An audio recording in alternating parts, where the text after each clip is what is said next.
First thing, Pledge of Allegiance. All rise.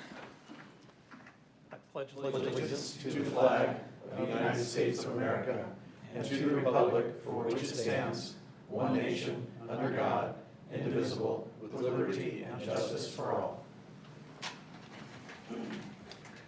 Mike, roll call.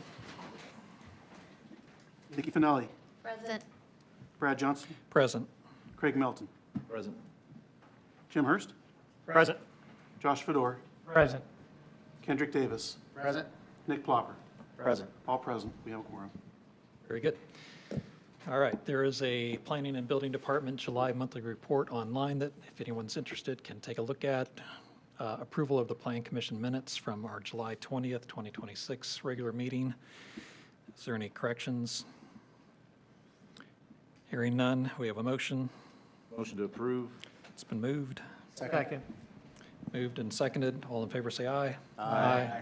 Any opposed? Hearing none. All right, we do not have any continuances or withdrawal requests tonight. No consent agenda items, continued business. First thing up is the Callaway Group Church refiling 2026-14-DP. Roger? Thank you. If my screen could be promoted, please.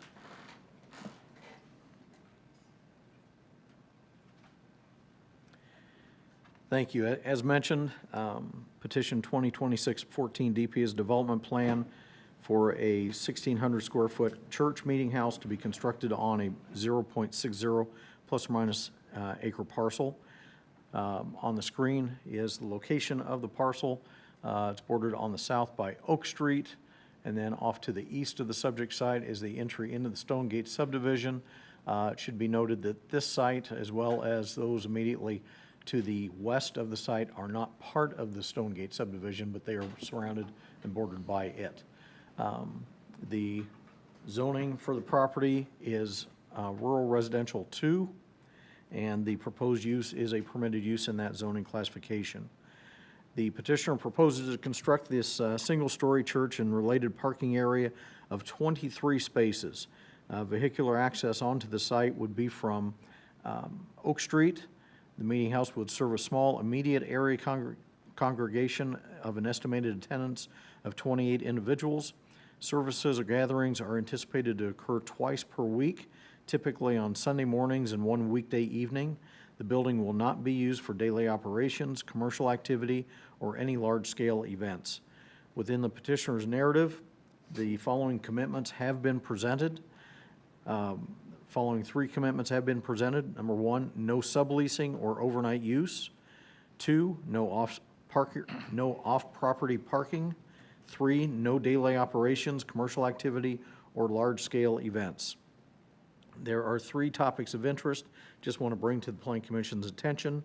Upon request of the Plan Commission, a traffic safety assessment study has been completed and has been submitted. Department of Public Works staff has reviewed the report with no comments. The previous development plan for this project was denied primarily due to a concern of the amount of parking.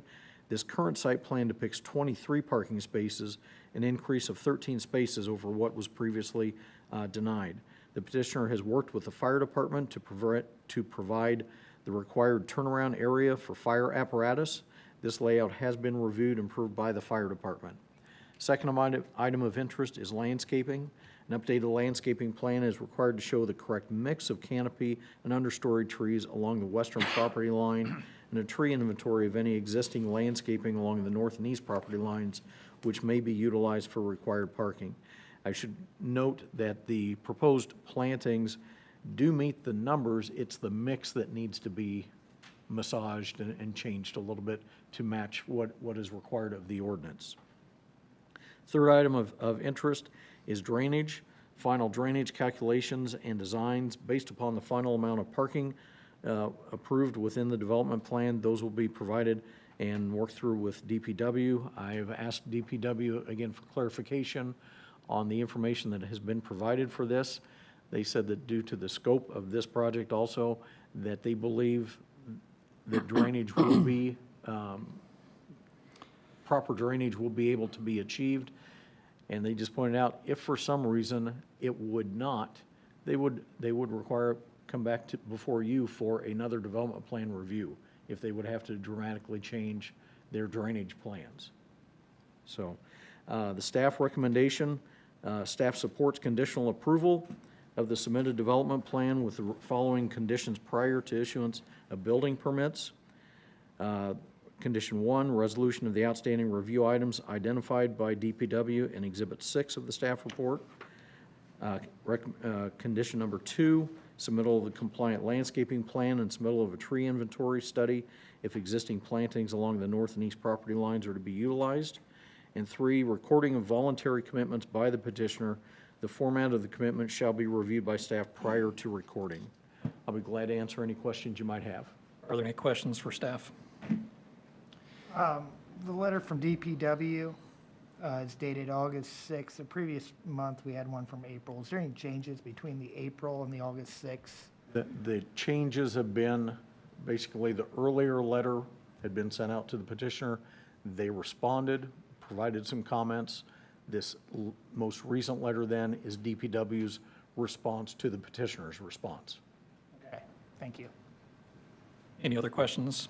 I have a question. So you'd said the commitments would get recorded. Does that mean those commitments will run with the land? So if they That- sell it, it always has to remain? That is correct. The commitments, if recorded, they would run with the land. Okay. DPW did not make any comments because they don't feel like it is within their scope because of the light usage. I would defer that response to President Johnson. I talked to Lance particularly about that. It's been a little more than a month ago. He was very specific that there really is not a standard for such low-intensity uses. So when traffic impact studies are done, they're done specific to the impacts to intersections in nearby proximity, but it also is based on there being a threshold of volume of traffic, and this doesn't even come close to meeting that threshold. So engineers don't know what to even do with a single use like this that's low intensity. So there just isn't a precedent for there's no manual for them to follow. That's where I think there would be a desire to ensure that that remains the case and in place for the use of this property, the future use outside of, them, they could build it and turn on and sell it, I think that the nature and intent of that is to probably keep that, what I assume correctly. Yeah, Lance did not name a specific number as where that threshold begins for traffic impact studies, other than to say that it doesn't come close. Do traffic impact studies determine, they're only basing the traffic coming in and out of that property? Traffic impact studies are mostly about the impact to intersections in nearby proximity. Not to say that, So why is the basis of a low impact being utilized as the excuse that we don't have anything to judge the low impact? Does that make sense? Like, the study should be of the intersection right? And the volume of traffic on West Oak Street. Yeah, so it's such a nominal number, it's such a small number that it doesn't even qualify for a traffic impact study. It's just, like if somebody was gonna build a brand-new single-family house on Oak Street, split one of the larger lots and make it into two, it would not create enough volume to even. I thought we required them to have a traffic impact study. Well, we didn't know that. What I'm sharing with you tonight, I think Lance has shed some light on it that we did not have. But yet, I'm confused, because what did DPW not respond to? Because I thought they didn't respond. You mentioned that earlier. Was that some different topic? Drainage is what they've been focused on. There's a distinction being made between a full traffic impact study and the traffic safety report that was provided. DPW chose not to even comment on the traffic safety report, but when the question was raised about a full traffic impact study, They just said that there's no threshold, this doesn't even approach the threshold for a full-blown traffic impact study. And that's what Planning Commission had initially requested. And then DPW came back and said to somewhat move toward providing some information, if the petitioner could at least provide a traffic, now I'm forgetting the phrasing of it, the traffic safety report or memo that was provided. And so that's what was provided. DPW has just said, yeah, we don't see anything in this to object to because it's such a nominal use. Is that in writing somewhere? I just don't want us to be on the hook for approving something that becomes dangerous. I've got an email that says that Okay. they have no comment. So, I'm going to go ahead and raise now. I, 2 meetings ago, asked for DPW to provide a letter or testify. I followed up with town staff that we all work with last month and again for this meeting, and was told that they wouldn't be testifying. And I'm not entirely sure what to do with that. Now, my questions were answered by staff, but to Town Councilor Melton's point, there's nothing in writing, there's no testimony, and I find that confusing. Yeah, I can't answer that. The only thing I can do is suppose that, again, going back to, some of the matters, the drainage appears to be working, and then second of all is that the traffic just isn't to a bar that makes, creating that traffic impact study even a thing. So it's so far below it that it just, any engineer would just say it's permitted or should be permitted. So as a commissioner up here, what do we need to know with what that threshold is? Since you're saying it's so far below, I just don't understand. When do we care? I don't know that number, but we can ask for that number. But there's a DPE manual that specifically, okay. There are thresholds in the zoning ordinance.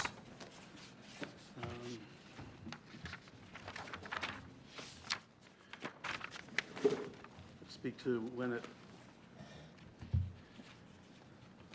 page 190. I feel like Okay.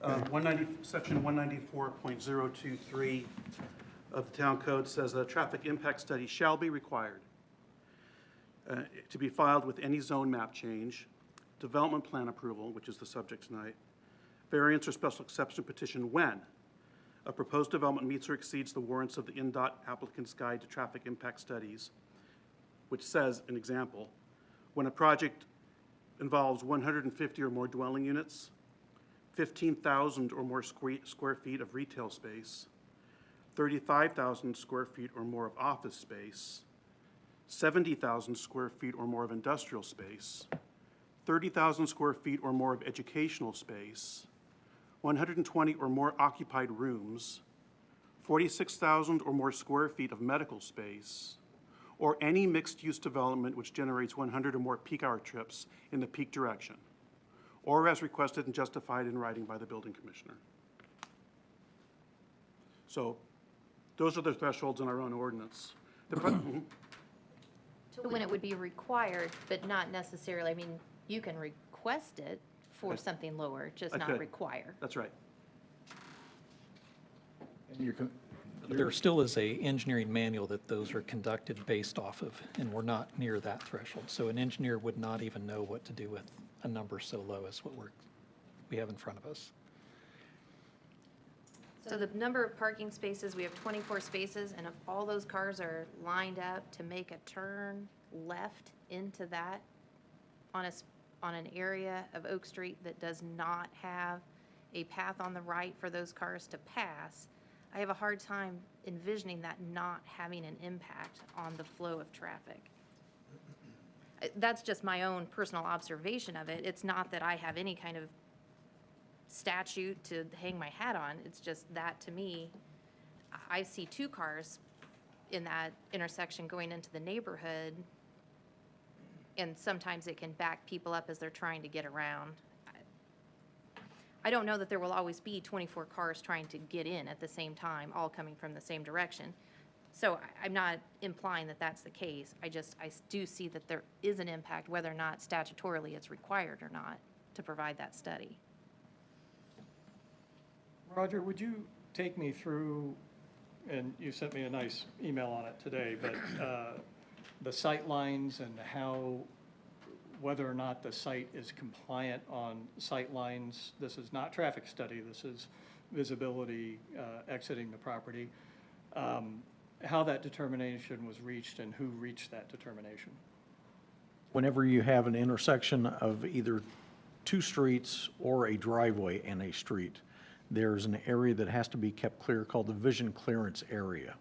And that, it's a triangle, and that, the size of that area differs if you're talking about two streets intersecting or a drive and a street. In this case, it's a drive, it's not two streets. And that area has to be free from any signage, has to be free from any landscaping between certain height regulations, and it's specified within our zoning ordinance. There are no existing plantings within the site clearance triangles, either to the east or to the west of this entry drive. There are no proposed landscaping or features to go in those site vision triangles because we would not permit it to begin with. The only items that may be impacting any vision, maybe creating any vision obstructions, would be off to the east, and that would be plantings that are already on the town of Whitestown's parcel, the lift station, or those that are even down in the entry into Stonegate. So the vision clearance triangles on both the east and west sides of this entry drive are clear, and they are going to remain clear. Such as the property owner would be able to control. Yes. What neighbors may or may Yeah. not do is I a little beyond their control, I think. But I- who makes that sightline determination? Is that your office, Roger, or is that DPW? It's a standard, so both of us can enforce it. Okay. We both look at it. Okay. And I even have a photo.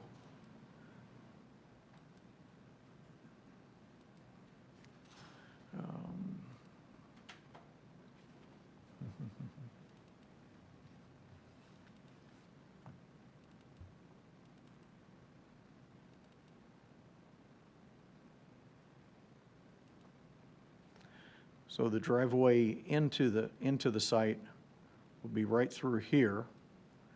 And with the project being built back behind, this is the town of Whitestown lift station. So it is these plantings, if there is a blind spot being created, it is the cause of those plantings are the cause of it. And here you can even see cars coming into and out of the Stonegate entry. So there are no obstructions on the subject site. None currently and none planned. Thank you, Roger.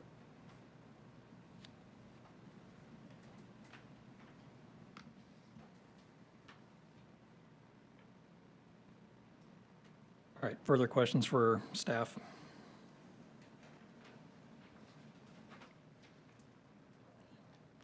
All right, petitioner, if you would come up and present the changes if you wish, or if you can just defer to the staff's report so far, whichever you've got. We give 10 minutes, so. Yeah, I don't need 10 minutes. I appreciate, Roger, you just showing it the way you have it. It's pretty well laid out, and I think everyone's pretty aware of the project to date. The only changes are that we've worked on.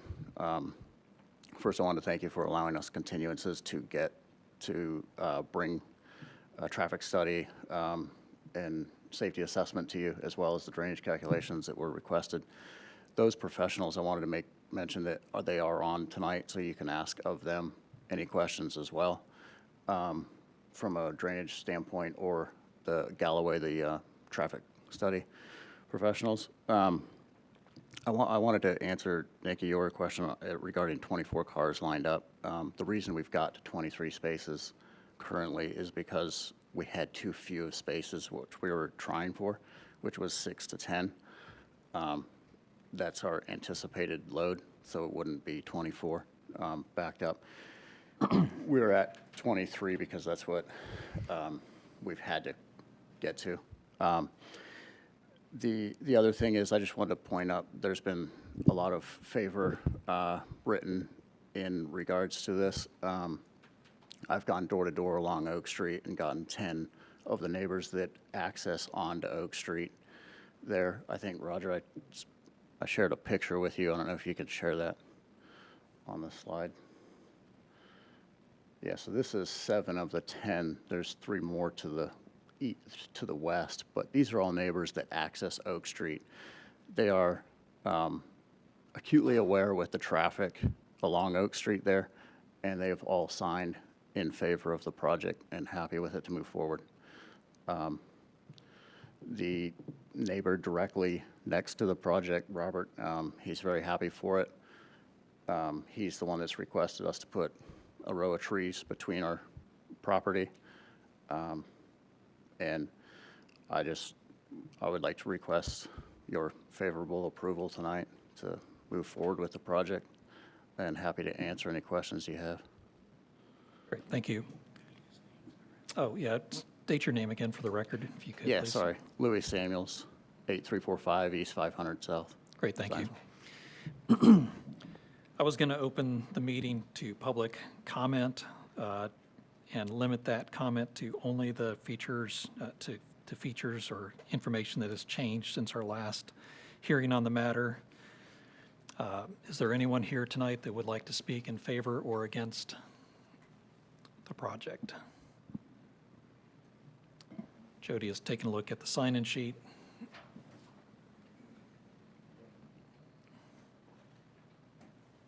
Thank you, Jody. All right, Brian Connor, you could come up to the microphone and state your name and address. My name is Brian Connon. My address is 7999 Hunt Club Road, Zionsville, right over here. Thank you. Sorry I haven't spoken before. I just was going to give a little history. My family's been in with this church. Some may not remember this going way back, but my family was moved over here to work for Kingens, because the CEO of Kingens and my family were very close, and they came to help run that. That was the pork producer downtown Indianapolis. At that time, it was the largest employer in the city of Indianapolis.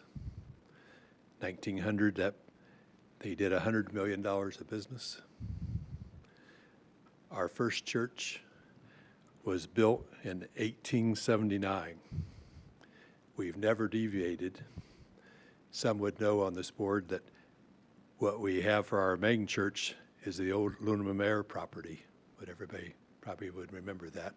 That was for weddings, events, many things. Many weekends they used to have 1,000 people there. That is our main facility. Since 1879, we've always broken down on Sunday morning and Monday night in little meetings together. We've never changed that in 150 years. This will be used, like on Monday night, to come together. We use it for a prayer meeting. We pray for you. We pray for government. We're extremely favorable for our Zionsville Police Chief, who's very close to me. Tony Harris, Boone County Sheriff's very close to me. We have a private school there. Tony goes and helps if anything ever happened. We've had a lot of support from this community. We have people up and down the road in front of that luminaire would probably cry if we left. That's how much favor we've had with them. So any event will never be in this little place. It'll always be out in our main. average cars there, probably many nights won't be over 7. It's what we've done for 150 years. We're going to do it. Some would know my family. I have 8 children, my wife and I. I have 16 grandbabies. We all live in Zionsville. We've been strong supporters. We're strong supporters of government. We pray for government. We pray for the police force. We pray for this whole government entity. We're upright people, and that's a little gym for us because so many of us live. I have another son in Hunt Club, one in Roundstone, one in Sugar Bush. We all live very close, all my family. But other members, whether it use the church, all live right here, and it's a little piece of property. This little gym for us may not be for a lot of people, but we would greatly appreciate of just assuring everybody that what this will be used for. Most neighbors will think it's never used because we go early Sunday morning and Monday night after everybody's home, and that's only 2 times we use it, and generally all those times are when the traffic is way less. Obviously, I'm out on 334 every day, Oak Street, I guess you call it. But I've been in this town 46 years. I love Zionsville. I really do. Some on this board know that. But anyways, we would simply just request of who we are, what we've done for this town, our support of it, that you would grant us a favorable permission to move ahead. Great, thank you. Next up, Mr. Plunkett.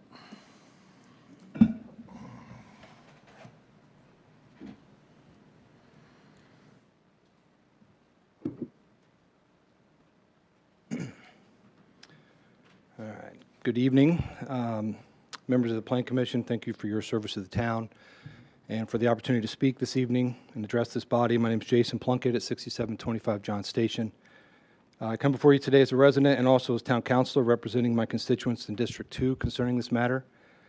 I guess I don't really want to get too far off here, but I would point out I appreciate Roger's picture of the sightline on Oak Street. I also submitted a sightline from the driveway looking down, and you can see it's not a picture in the middle of Oak Street. You can look down and you can see I submitted a video as well where a car comes out of the roundabout, down into the dip. You can't see them, comes through the tree, and then they're right on you before you decide to pull out. So you guys have that in your packet. I'm asking this body today to deny the Callaway Group development proposal pursuant to Section 194.125B2A of the Zionsville Zoning Code. This section allows the Plan Commission to deny a petition when the petitioner has failed to satisfy the requirements identified in Section 124.125B2B. This petition fails to meet 2 of the 3 requirements necessary for approval. The petitioner has failed to meet applicable development standards and requirements, and the proposed development does not adequately align with a comprehensive plan. I'm offering this code section support because I'm concerned that members of the Plan Commission may have received instruction that they do not have a choice in this matter to approve the development plan. That's factually inaccurate. Our town zoning code and state statute, Indiana Code 36-7-7-1401, gives the Plan Commission the authority to disapprove a development plan. And this commission has already demonstrated its willingness to exercise the review of this authority when it denied this same proposal earlier this year. The petitioner continues to fail to demonstrate their compliance with certain development plan requirements. They failed to provide a traffic study that adequately addresses the communities and the Plan Commission's safety concerns as it relates to traffic in this area. A traffic study was said by the petitioner twice in the last meeting, Roger once and President Johnson 3 times. This body requested that the petitioner, and he agreed to provide a traffic study, not a safety assessment. There was no confusion there. You guys asked, and they agreed, and as indicated earlier, you have the authority to do that.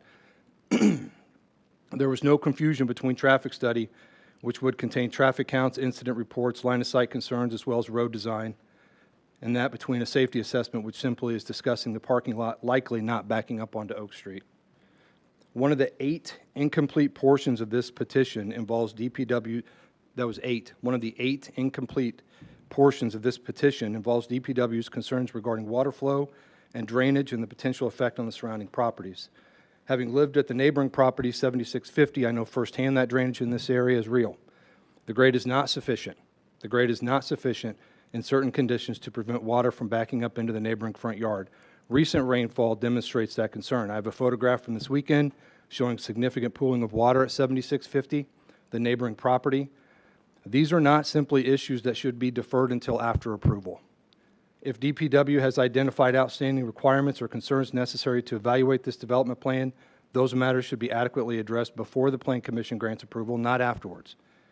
The comprehensive plan referenced in this filing frames transportation planning around safe movement, crash reduction, intersection conditions, access management, and the effect of future development on transportation system. Any development that increases traffic located at an already failing intersection fails to align with the comprehensive plan. I don't care if it's 6 cars, I don't care if it's 20 cars. It's more than 1 or 2 cars that would come out of a house. I would point out that as a result of staff's interpretation of the rural county zoning regulations, this project is no longer about its intended use. As such, while I appreciate individual support specific to the intended use, that would have been more relevant when the draft was initially denied earlier this year. In conclusion, the petitioner did not provide a traffic study that was requested and agreed to. There remain at least 8 DPW concerns or incomplete items that the petitioner has indicated will be addressed if the development is approved. This reverses the proper order of process. The purpose of the development plan review is to determine whether its applicable requirements have been satisfied before the approval is granted. Finally, I would remind the Commission of the petitioner's own statement during the June 16 Plan Commission meeting at the 24:29 mark. In the meeting, the petitioner stated, "I feel like if we get to there and I don't have significant enough evidence for you guys, that a denial would be understandable." The necessary evidence has not been provided. Significant DPW concerns remain unresolved. The requested traffic study was not submitted, and the proposal has not adequately demonstrated consistency with the transportation and safety objectives of the comprehensive plan. For those reasons, I respectfully ask the Plan Commission to deny this development plan. Thank you very much. Jason, if you could just answer one question for me, which is, you said 2 of the 3 standards for a development plan approval were not being met. The comprehensive plan, is there a specific section that you're pointing to? The safety component of the comprehensive plan. Which comprehensive plan? I'm sorry? Which comprehensive plan? This comprehensive plan, if you notice, the petition actually has in there The one that we it was- just adopted, or? The petition that has been updated was marked out, the old comprehensive plan was marked out, and it specifically references the recently adopted comprehensive plan. It's in the submission. Okay. That's the only reason I put it in here.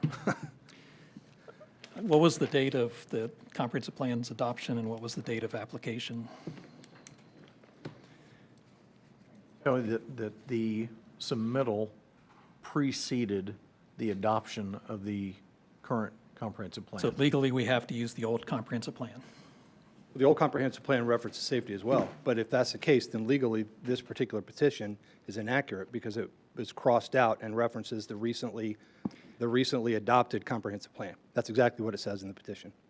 Okay, so we as a plan commission have to look at the old comprehensive plan for our findings of fact. I'm just trying to clear the record because that is what the state statutes say. So the old comprehensive plan also references traffic safety. This particular comprehensive plan, the only reason I reference this and where it's in here is because someone at town staff or the petitioner or someone crossed it out and referenced the recently adopted comprehensive plan as what this petition is being measured against. Okay, we can correct that in our deliberation, but I guess I'm looking for any specific citations of the old comprehensive plan that we would be voting in regards to. Well, I would have spent plenty of time going back through the old one if it wasn't changed to modified to the new one. Understood. I would also point out that, again, one of the 3 requirements is that he failed to meet the applicable development standards and requirements. Again, there are eight specific issues with this petition where they are unaddressed through DPW. Yep. Are they the 8 that's in the staff report, or is there other ones that you're calling out? The 8 in the staff report. Okay. That reference, they'll either address it if approved or after approved. like the topographical, reviews and all the hiring people to come in and look at this stuff, hiring people to make sure that the grade is going to be appropriate, and then they're going to be able to kick the water down when it's literally pooling in the neighboring property. All that stuff will be done after approval, apparently. Well, I mean, just for clarity, I mean, we do that. I mean, I've been on the Plan Commission for not quite 2 years, but it's been a part of, I think, every meeting that we've had where we have provisionally approved things based on them meeting the standards that are in our ordinances. And I don't know of any situation that DPW has been wrong about their knowledge about it not being possible, meaning that when they have given us provisional advice that it will meet the standards, they've always been right. So, I mean, if they truly thought that there was no way to drain this site, they would tell us something different. At least that's my understanding. Well, I'm not disagreeing with that. I would say that there's going to be significant effort from the petitioner's point of view to have to get that water removed off-site. They would have to be. I would also argue, we hear time and time again at the town council level that staff's stressed out, they don't have enough people in the planning department. We're missing commitments on developments that are approved that we then have to go back and approve variances for at the town council level. This is certainly an opportunity to relieve staff the stress and the burden of having to go out and make sure that everyone is complying from the 8 different things that they're not complying with when the development plan's approved. I don't think we would approve anything if that was our criteria for approval. May not be a bad idea, Brad, respectfully. Ask the people in the community what they want to hear. I understand that that's your position. I'm representing my constituents here, too. I'm telling you, I'm representing my constituents, too. Sure. People have the right to develop their land per our ordinance. Assuming they follow the rules to do so. Understood. And that's what we're trying to do tonight.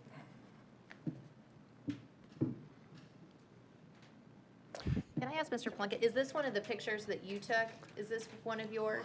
Yes. Okay, I was just curious. I saw these in here and I couldn't, okay, thank you. Yeah, you bet. Thank you.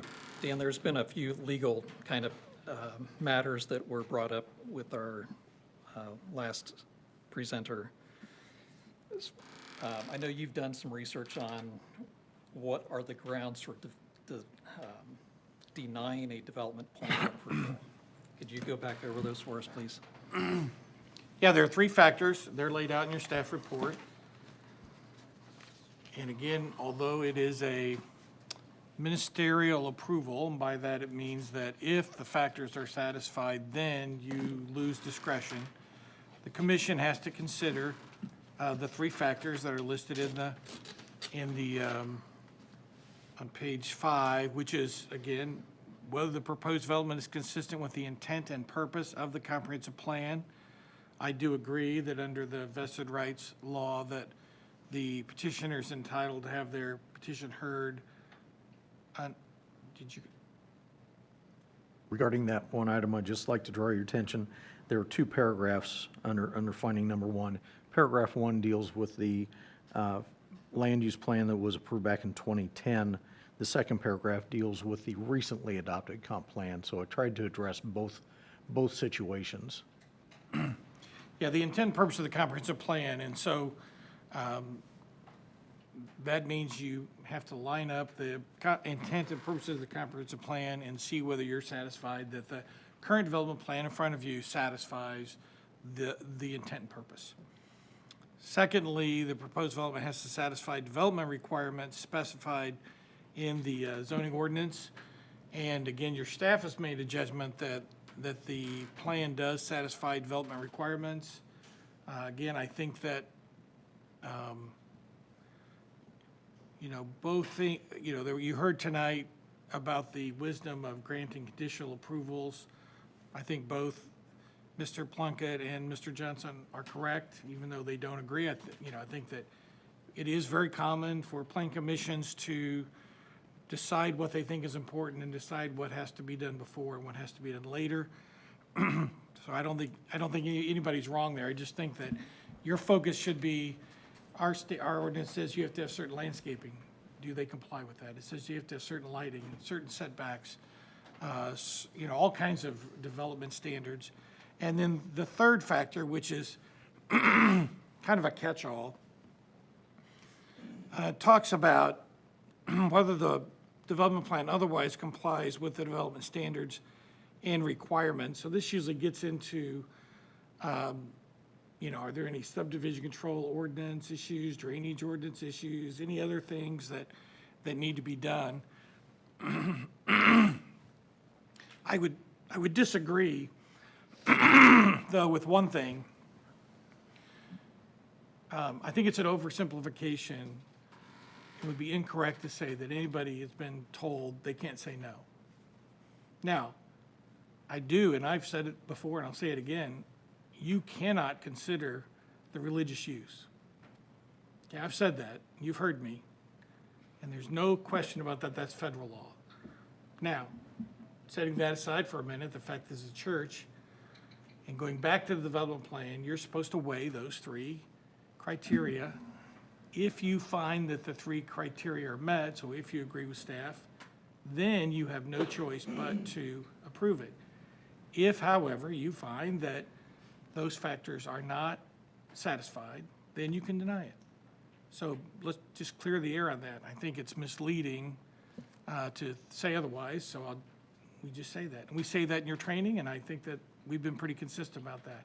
So if you find the three factors are met, then it becomes ministerial. Does that mean you can't examine the three factors? No, no one has ever said that.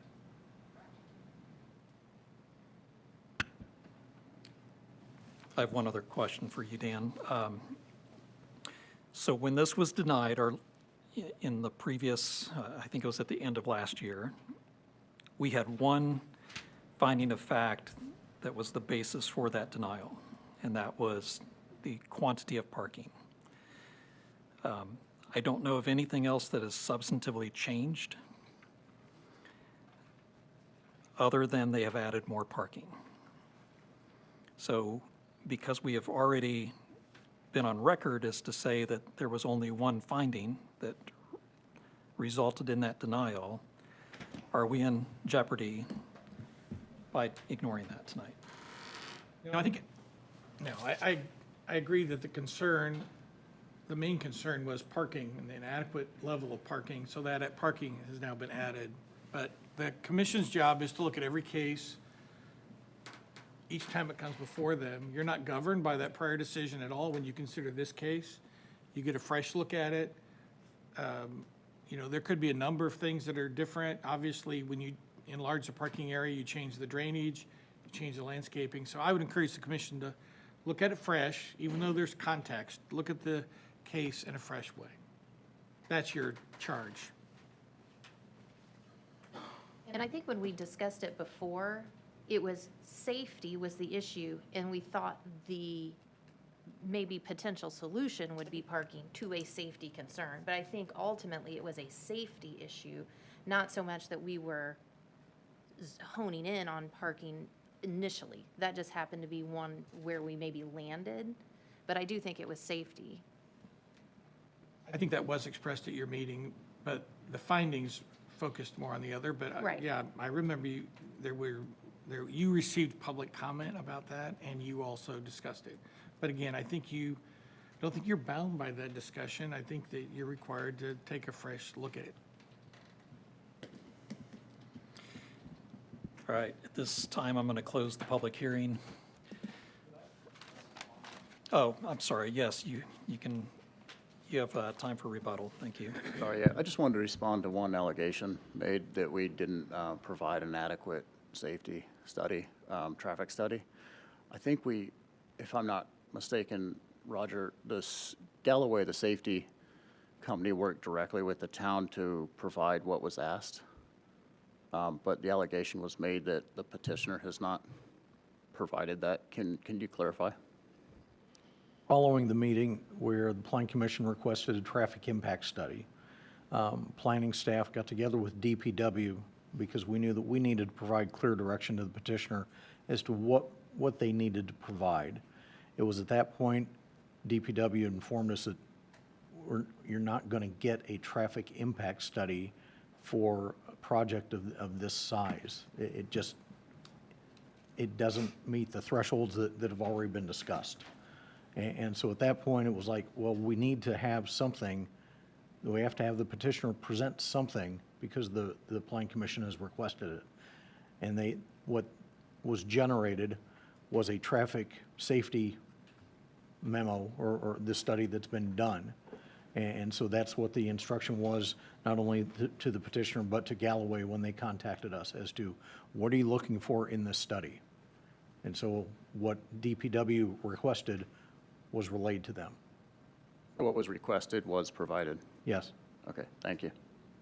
So what was requested by staff, not what was requested by the commission? That is correct, yes.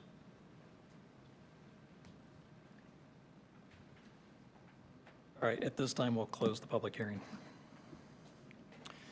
All right, deliberation. I think us asking for a traffic study as the commission, that should be what is presented to us. You know, as we talk about the threshold that the secretary kind of read to us, I think the very last thing that it says is at the secretary's request, well, we requested that and we didn't get that. And that's where I fall with regards to this whole thing. There's not enough information. It does seem like a safety issue, and that's where I'm gonna fall here, is with that at this point. I don't understand why, if this commission requests for that safety study, that we can't get our secretary to request that study in full and have it presented. My understanding from DPW is there's no engineer that can do that study. It does not exist. They would just be making stuff up. There's no benchmark for that study. There's no guidebook for that study. So let me just put it into context from the way I look at it. A single-family detached house that could go on that site today would generate more traffic in a week than this will do in 2 days. So, and we would have no question at all as to whether or not we would approve that. And it is our purpose here to treat this use the exact same as we would a single-family detached house. I don't think anybody's arguing the use. No, but when you're saying safety, you're also saying that you would have the same objection to a single-family detached house. Because it generates more traffic. I'm saying we're being asked to approve something that covers a very large part of the parcel with paved asphalt, 24 parking spaces, and that driveway pops out right next to an intersection that's very... It would have been 7 parking spaces. I mean, that's... So are we using the So, last one, or are we using I'm this just one? saying that... I'm confused. But you cannot throw the 23 parking spaces out as ammunition for how much traffic's I'm going not to throwing land the safety, I'm throwing on a Oak traffic Street. study out there as what we asked for, and But we they've just made a haven't got it. commitment to maximum capacity of this facility. They've made a commitment to 2 days a week. Those 2 days are off-peak hours on Oak Street, Sunday morning, Monday night. And if we could not even do that for a single-family detached house. But that would generate more traffic. They could have a graduation party there. They could have a garage sale there. They could have anything there that a normal house could do and generate traffic, stacking of cars, 10 cars stacked up on Oak Street trying to turn in there. And we can't do anything about it as a single-family detached house. So why are we worried about this as a church? I'm not worried about it as a church. Well, you keep saying okay, as a maximum capacity of, 7 families. 7 I- families? I think that's what they originally said that they were hosting, Oh, I'm 7 sorry. families. I Then my understand. question goes back to why do we need 28 parking spots? I Well- understand 7 or 8, whatever it was last time, was insufficient. So then we go to the extremes and take the whole lot and cover it in asphalt. That just, Well, maybe there's a meet in between on this, but that's where, I'm sorry, I didn't mean. let's clear this up. I mean, I'm going to ask the petitioner if they would commit to 12 parking spaces. Okay, 12 parking spaces. Where? So I would leave it up to their discretion to remove parking spaces. I'm sorry, if you could come up so it can be on the record. Thank you. Thank you, Jim. 12 parking spaces would actually be very favorable for us. We wouldn't have to do under parking retention. So, yeah, that's the other thing I was going to mention is Galloway, the traffic safety assessment company is on the line. Happy to ask them if they have any differentiation between a traffic study and a safety assessment for this size project. So anyone has any questions for their engineering firm, I'd be willing to hear those questions. Staff's already told us that there's a difference between a traffic impact study and a traffic safety assessment. We know they're not the same thing. Correct? Do I we mean, want them to they're not describe the what the difference is since Yeah. they're on the, I know they're two separate things. I know that. I don't know what the difference is between them, so I- if they're willing to speak. Sure. Thomas, are they able to hear us?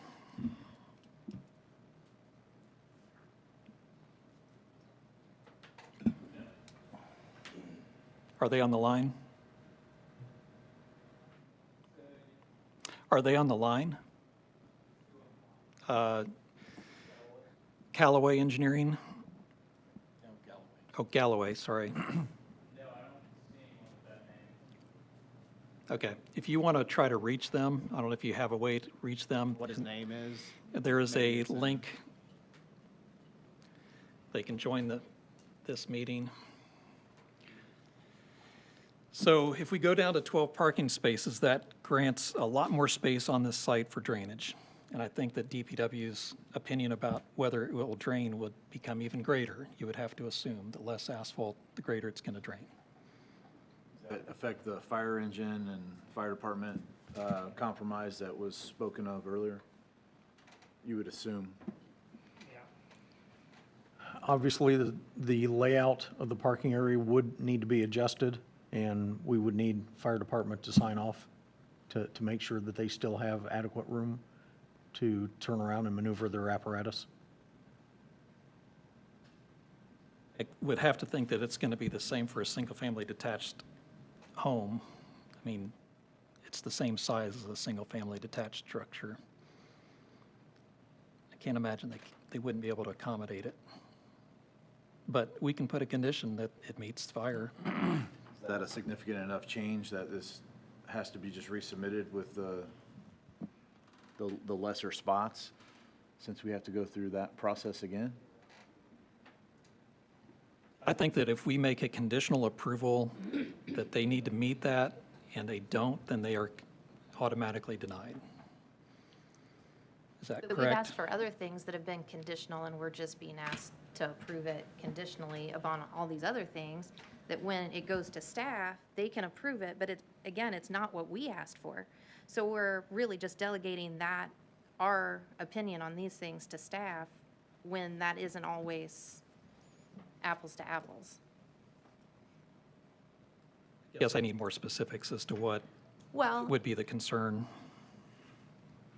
I mean, any of the items that just have to be subject to staff's approval, if they aren't approved now, I mean, going from 24 to 12 parking spaces and how that may potentially affect the other items, I don't know that I would be comfortable making that as a condition to approval. Roger, what's the 8 items in the staff report that's been referenced? They are all outlined on the DPW letter, which is Exhibit 6 of the staff report. All right, so stormwater is the first one. If we go from 23 spaces to 12, This Exhibit 6, is it the number 1 general parking lot? Am I looking at the wrong one? On page 16 of the. oh, yeah, I apologize. There's a number 1 on the next page as well. I'm sorry. All right, so item number 1, parking lot, interior landscaping is required, 1 tree and shrub per 15 parking spaces. If they are at 12, is there any requirement for interior landscaping? Okay, so that one's resolved if they go to 12. Stormwater, going from 23 to 12. 12 gives them a lot more land to address stormwater. DPW's already said that at 23, they believe it's possible. As far as I know, they've not been wrong. And if they go to 12, I'd have to believe that DPW's would be more supportive of that versus less. Does that, was there a fire, was there a? I'm getting to that. I don't know if there Okay. is or not. I'm just,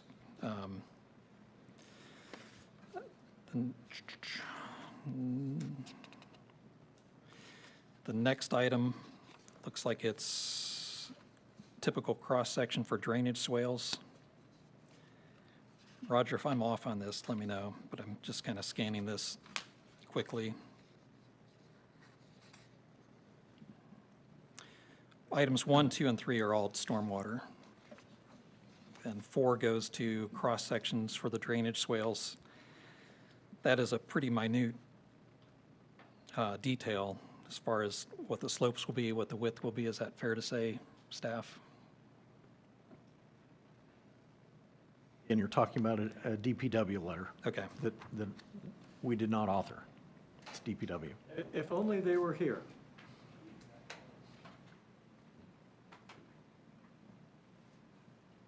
Point taken. Item 5 is also about a drainage swale, and just concerned that there should not be any fences, trees, bushes, that kind of stuff that obstructs that drainage. 6 is erosion control. This is about construction, making sure they have blankets and dumpster location details, so that's a detail of construction. 7 is emergency flood route. I'm not sure that I know what that is. I suppose that if it's, does anyone know what the details are on 7? I don't think DPW knows because their DPW's response, all required information has not yet been provided. Please provide requested information. That's where my hangup is on this thing. I mean, DPW has to be able to make an opinion because they haven't been provided the information.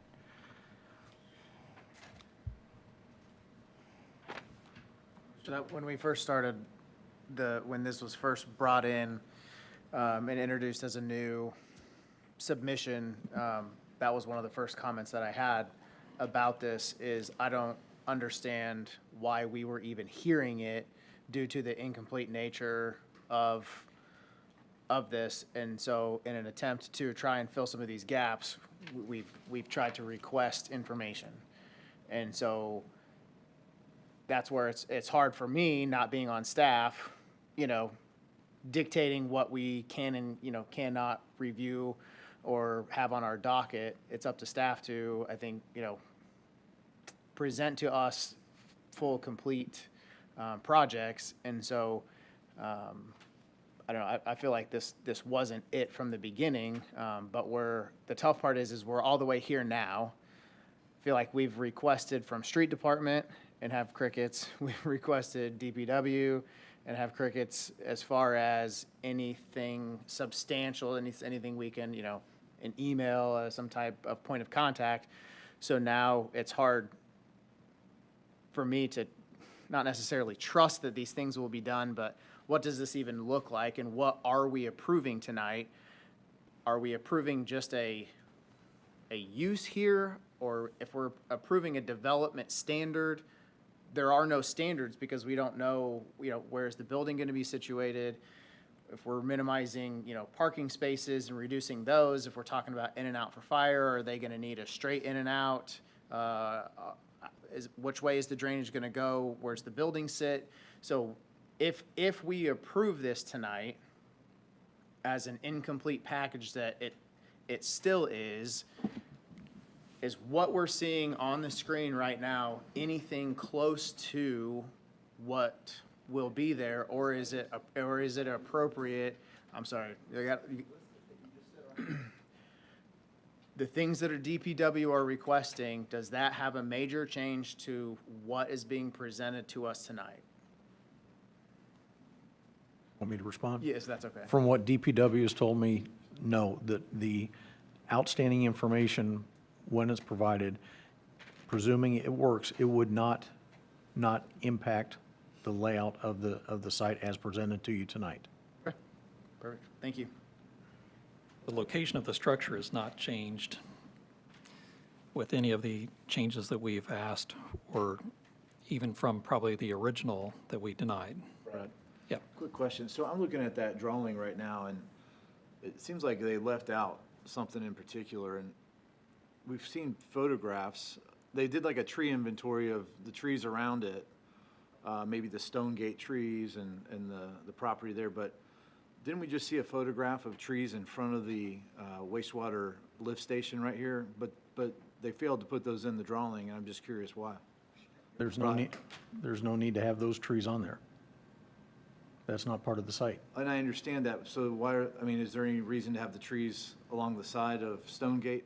I guess I saw photographs earlier that depicted those, and the reason that's important is because they exist, and they do cause a little bit of an obstruction, but yet the Stonegate property has all their trees kind of placed. It's just a little deceiving, it seems like, because I've seen a photograph, and then I'm seeing this, like an inventory of the area, and I think the optics are that there's no problem, but it seems like it's just seems like I see what you're saying. I think we're kind of like splitting hairs now, because honestly, there's an argument to be made that it is more dangerous to pull out of Stonegate because of how it's set back than there is going to be to pull out of this location, because it is so far up on the road. Yes, there is an obstacle there. However, that obstacle plus some remains for the egress of Stonegate as well, and a worse depiction than this one, so. not nearly as big a deal as the actual development plans that we were talking about with the fire and the drainage and all that, but I'm just pointing out that it's not on there, and we saw pictures of it a few minutes ago. Moving on. Yeah, Stonegate is where the error was made as far as safety. That drive should not have been permitted in that location. But this lot, in my opinion, should not pay the price for that mistake. I think it's difficult to require a landowner to solve safety issues that are outside of their control. Yeah, they have no I other think land. That's a heavy lift. This is literally the only place that ever could service this lot. Unless Stonegate granted authority to link to their drive, which I'm sure would not happen. We sound like a dog chasing its own tail right now. This is embarrassing to me, quite frankly. Really. This is a development plan, and with all due respect to Mr. Plunkett, I have great respect for Jason, but this is a simple ministerial task, and I happen to disagree with his position on this petition. We've asked the petitioner to jump through all kinds of hoops. They've continued this over many months. They've spent a lot of money, and they're here, and we're dysfunctional right now. And frankly, I am embarrassed. This should be easy. I don't like DPW's position that we don't have a position. It should be easy for them to say, there's no there. They could give us something. I feel like they should follow our direction on that. But we've spent a lot of time talking about inconsequential things. And in light of the fact that the very, very extremely restricted use of this project presents virtually no impact, I don't have a problem with it. And I understand DPW's position that there's nothing to study. 6 a.m. on Sundays and 7 p.m. on Mondays, I feel like the petitioner's given up too much, frankly. And I hope they do understand this runs with the land. If this body is inclined to improve it, and they were to sell this, it's gonna be a very tough sell. I don't know anybody that's gonna want a property like this that, well, you can use it, a couple hours twice a week. That's tough, so I hope you guys keep it for a long, long time. But I think we've beat this thing to death, and we should probably put it to a vote. I don't want to make the motion, though. I would just point out one other issue regarding safety, because I was concerned about comments that were made at our previous meeting as far as, anyone that's wanting to turn left into this driveway, so they are eastbound on Oak Street. What are the consequences of a vehicle waiting to turn left on this?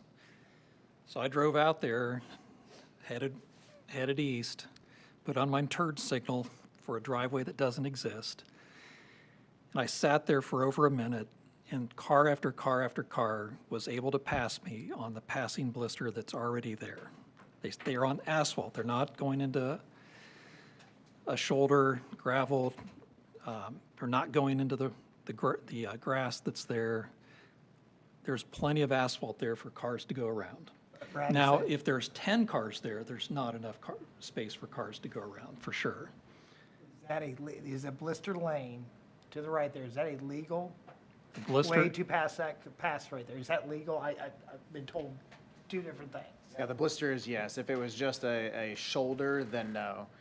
And I will tell you, Whitestown and Boone County Sheriff do a good job of watching that on on the 65 on ramp. So yeah, that blister is okay. I didn't too. know if that was, because it's not marked as a bypass lane, if that was a legal turn or not. I'm sorry, didn't mean to it was interrupt. built as a blister for the Stonegate entrance, but it does serve this property as well for at least one car and possibly two cars turning left into this development.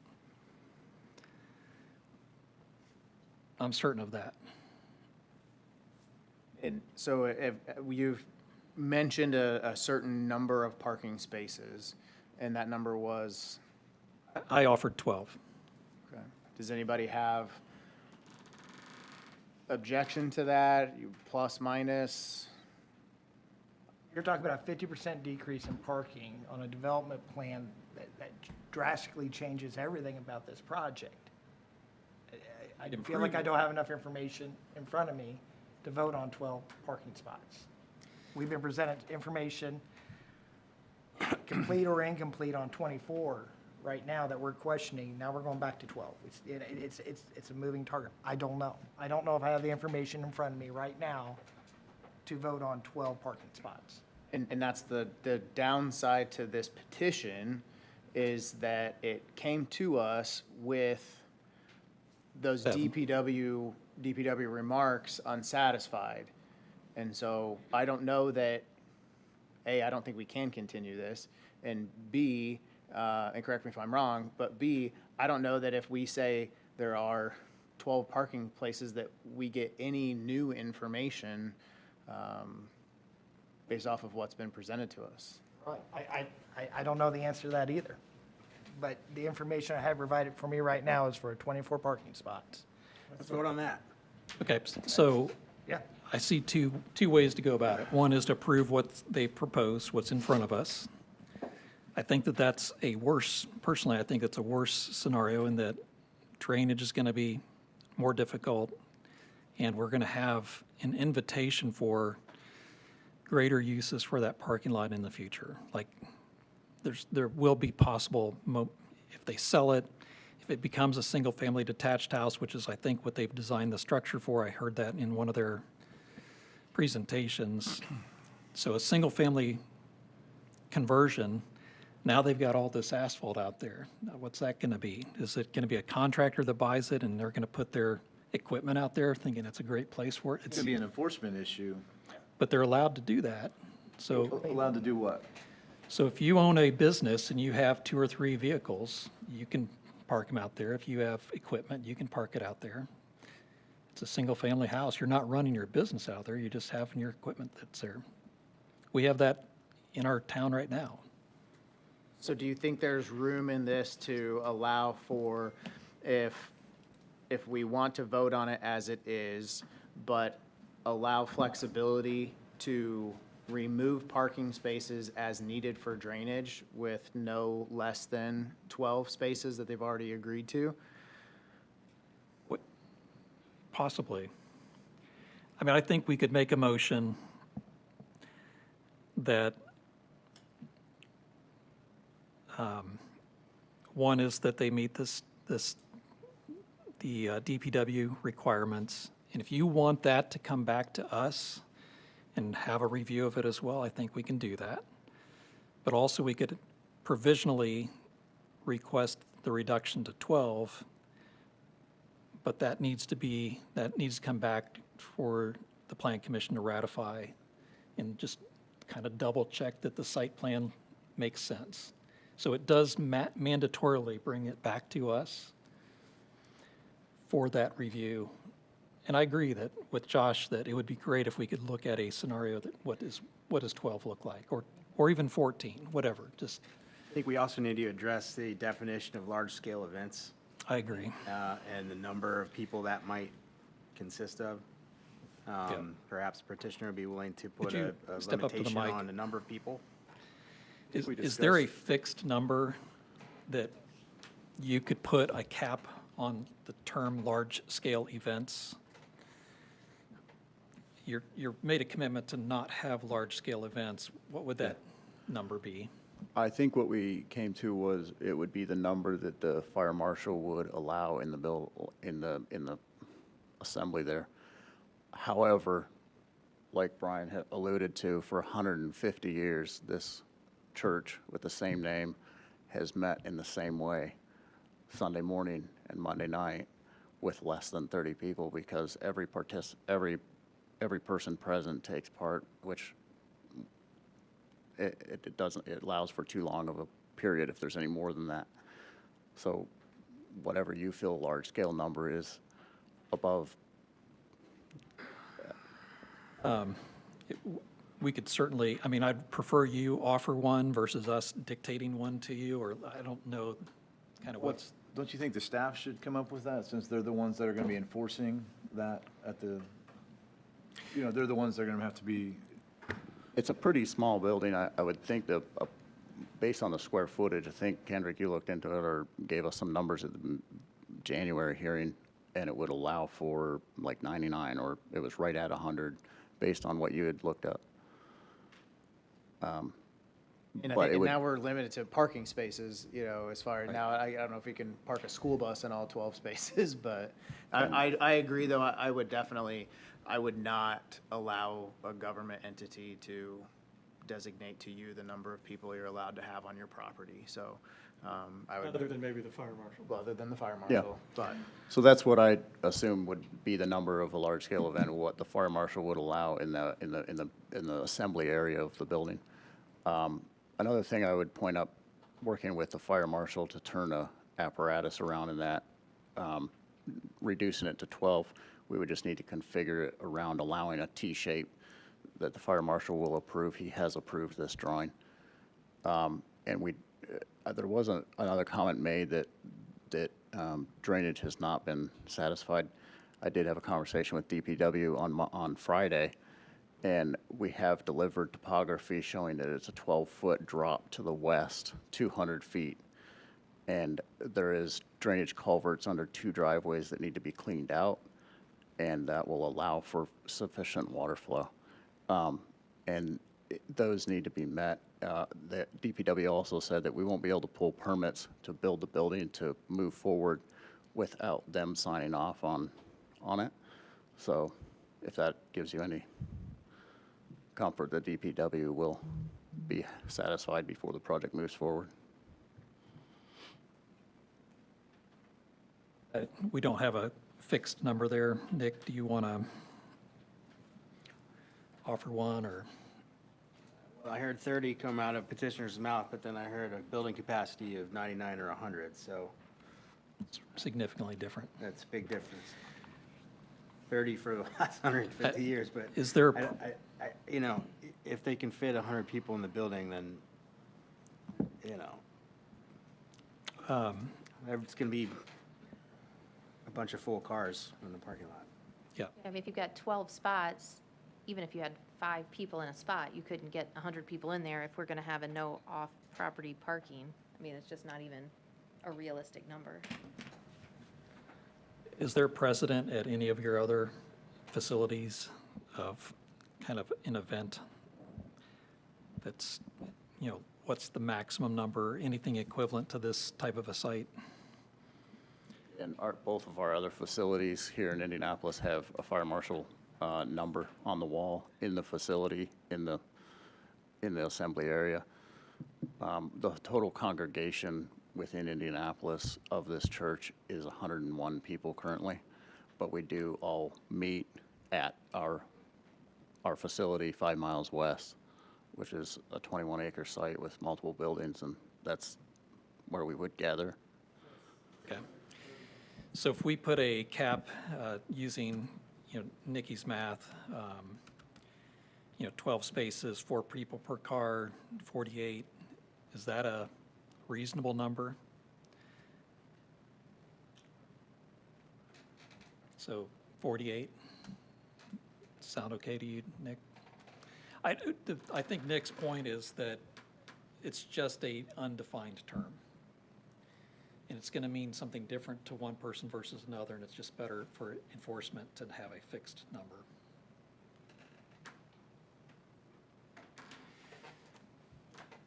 Dan, are we missing any other opportunities? As I mentioned one as far as provisionally approving with it circling back for review of the site plan on how they carved off lots, and with those cross sections for the drainage swales and sort of anything else that is kind of lingering matters.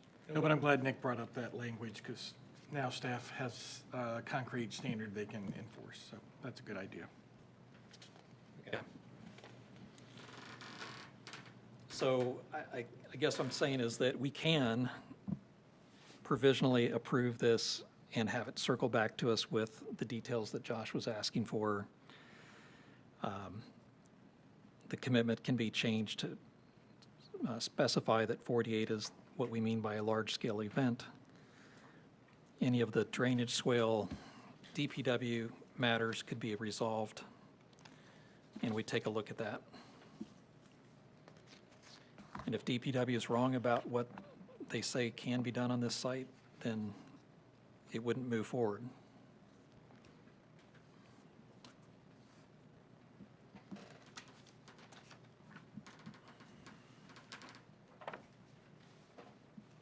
Can we just review what, because we've got voluntary commitments that will be recorded, what our current understanding of those are? We're going to have large gatherings defined as 48 persons. Are we keeping the current proposed parking 23 spaces? I think we're going to, that's probably what we need to vote on, what's before us tonight. And then drainage. Is there some drainage commitment that needs to be addressed? I mean, I'll be honest, I respect what you're saying as far as voting on what we have in front of us, but I think we should allow them the opportunity to reduce the number of parking spaces if it allows for a more natural flow of water, if we're very concerned with the flow of water, to where it's something where, you know, underground pits and all of that stuff, the maintenance on those, what if they're not maintained, what if the building's vacant, like, you go into a bunch of what ifs, but if we say, hey, we're gonna allow for you to reduce the number of parking spaces for DPW compliance down to a minimum of 12, I think that allows for a better use of, and a more responsible natural use of the property as much as possible. Thank you, Kendrick. Question for staff. We have a hard limit in our rules and procedures of 6 months continuances. I believe that can be suspended with a vote, and we can continue this for 1 more month and have that would be another option, is to have them resolve the DPW matters as well as show us what a site plan is. That's another way to go about this. Is that correct? because that is a rule that you established, you as the Plan Commission, you do have the opportunity to waive or suspend that rule. But I would obviously suggest you discuss that with council as to the wisdom of waiving or suspending one of your rules. Council deferred to you, so Well, I mean, I defer, I always do. Yeah, I think you ought to, I think you have the power to do so. I think you should ask the petitioner how they would feel about that. It may play, their answer may play into your thinking. So before you answer that, can I get some clarification? Did you have an email with DPW or just a verbal conversation? I had met with George Lewis. Okay. And he was satisfied with your current site plan? He was working directly with our surveyor, and he does not feel that there will be a challenge to drain water off this site. We have a 12-foot fall, 200 feet to the east to go under, or to the west, and go under Oak Street. There's two driveways that need to be, there's a 12-foot culvert pipe that needs to be cleaned out, and if it can't be cleaned out, we'll replace it. But he did not see that there was an issue with drainage, and that it couldn't be met.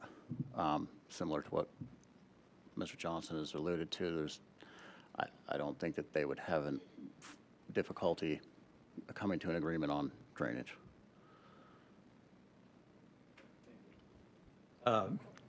if we were to continue this for one more month and suspend our rules, would you be able to close the gap with DPW and provide some of the items that they've asked for, like drainage swale cross sections, and revise the site plan showing 12-ish, I'll say 12-ish myself.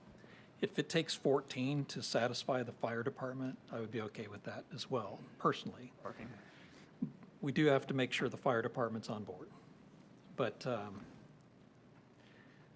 if I recall correctly, when we had this and denied it near the end of the year, the fire department had looked at it at that time and was satisfied with the 10 parking spaces that were provided. But we can ask again and have them look at a new site plan.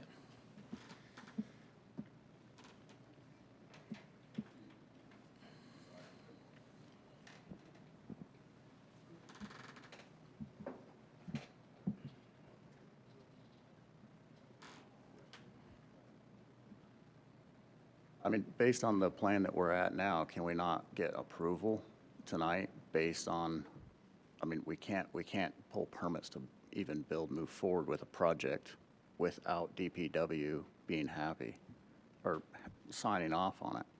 And the fire marshal, and that's what we're waiting on. We want them to sign off before we give approval for the project to move forward, but the project won't actually move forward without them signing off anyways.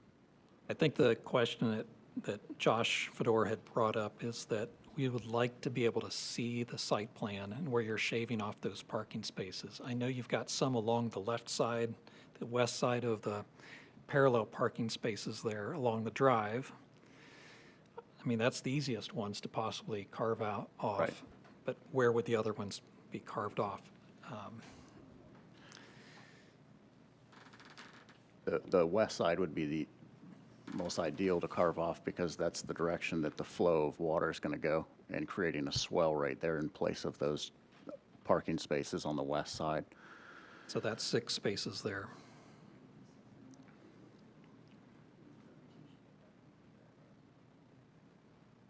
It's certainly achievable.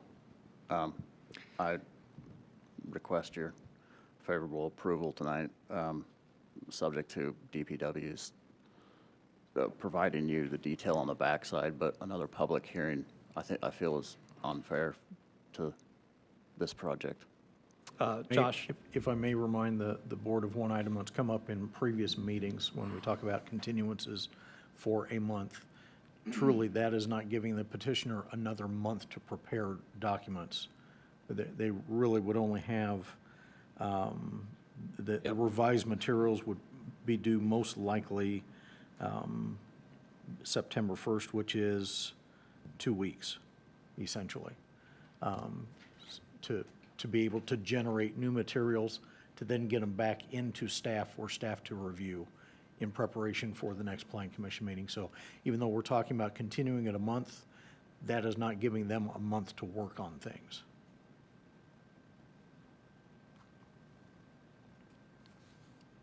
I mean, They've had, I mean, this thing first was presented to us in April. A lot of these DPW letters, I look back, were from last month, or from April, were still the same concerns they had from April till now.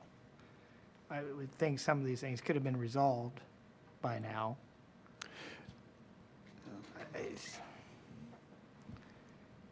I guess they've had since April to get, or Some of the for question- quite some time to get some of these things responded, and Some of the response- questions, sorry.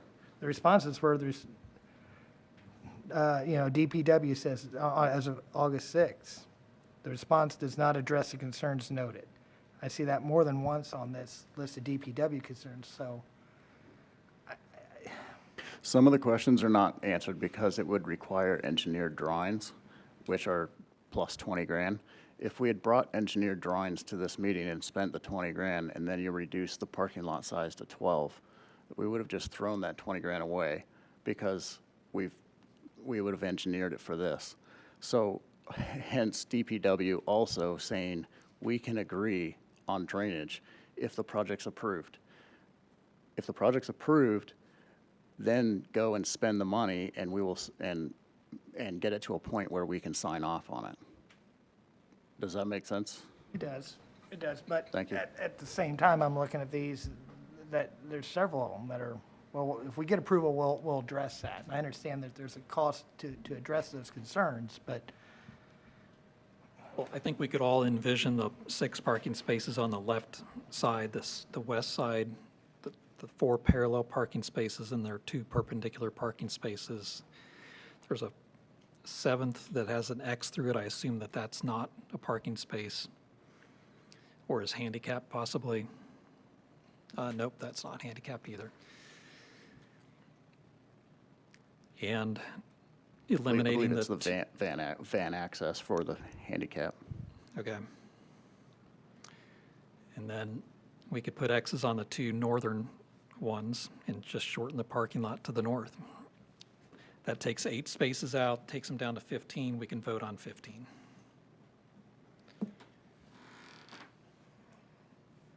Just throwing out ideas.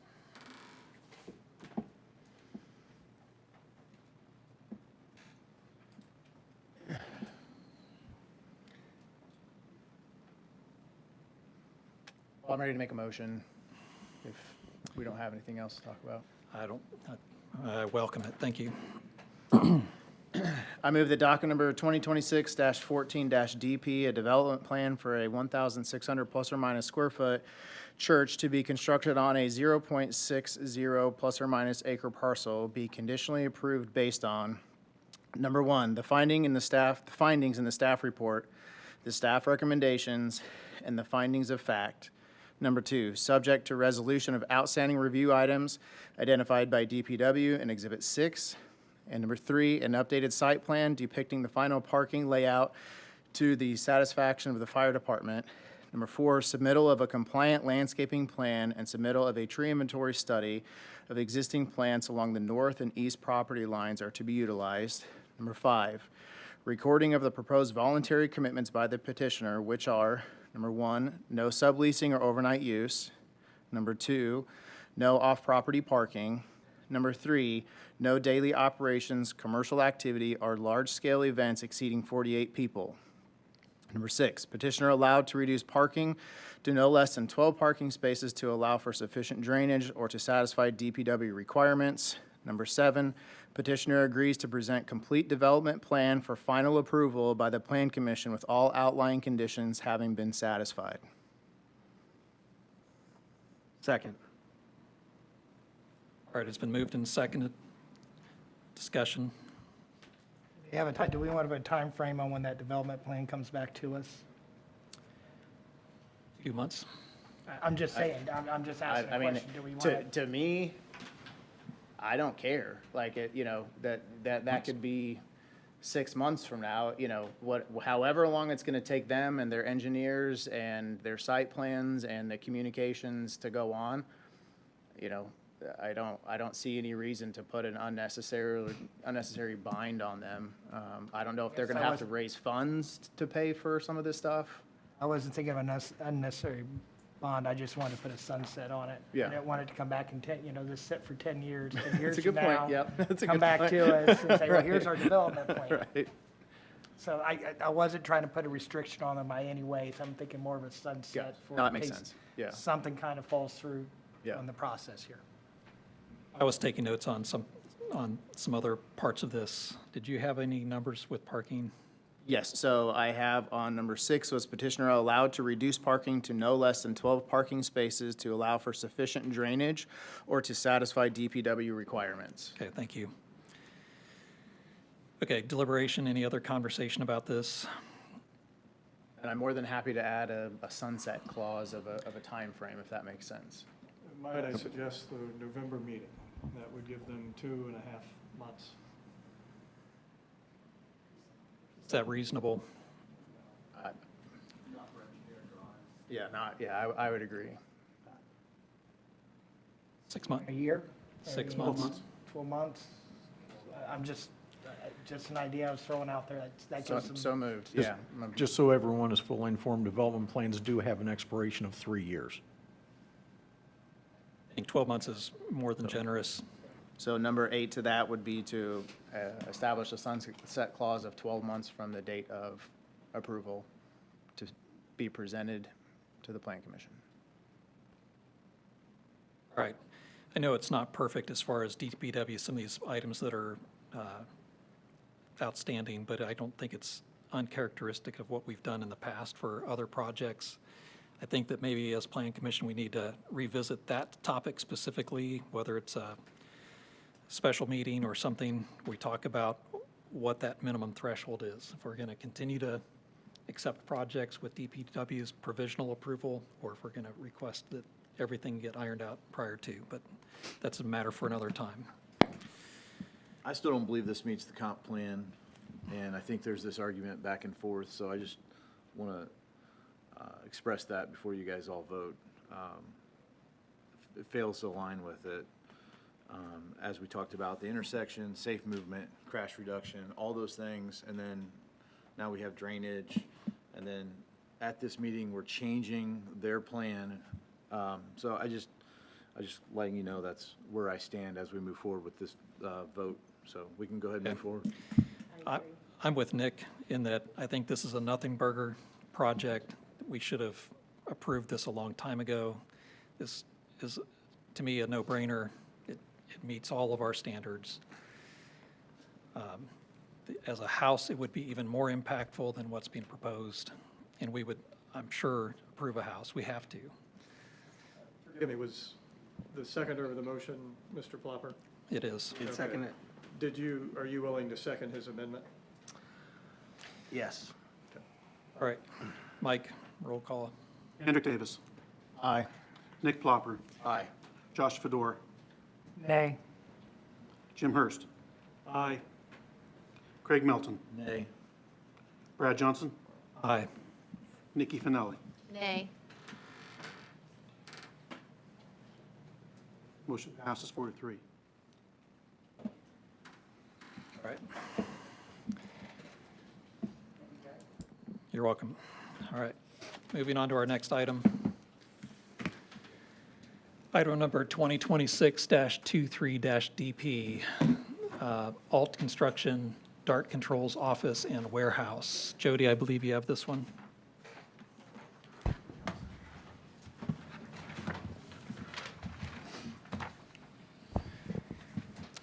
Before you this evening is a, pardon me, a development plan approval for additional development on this existing lot. The new building proposed will be on the northern section of the lot.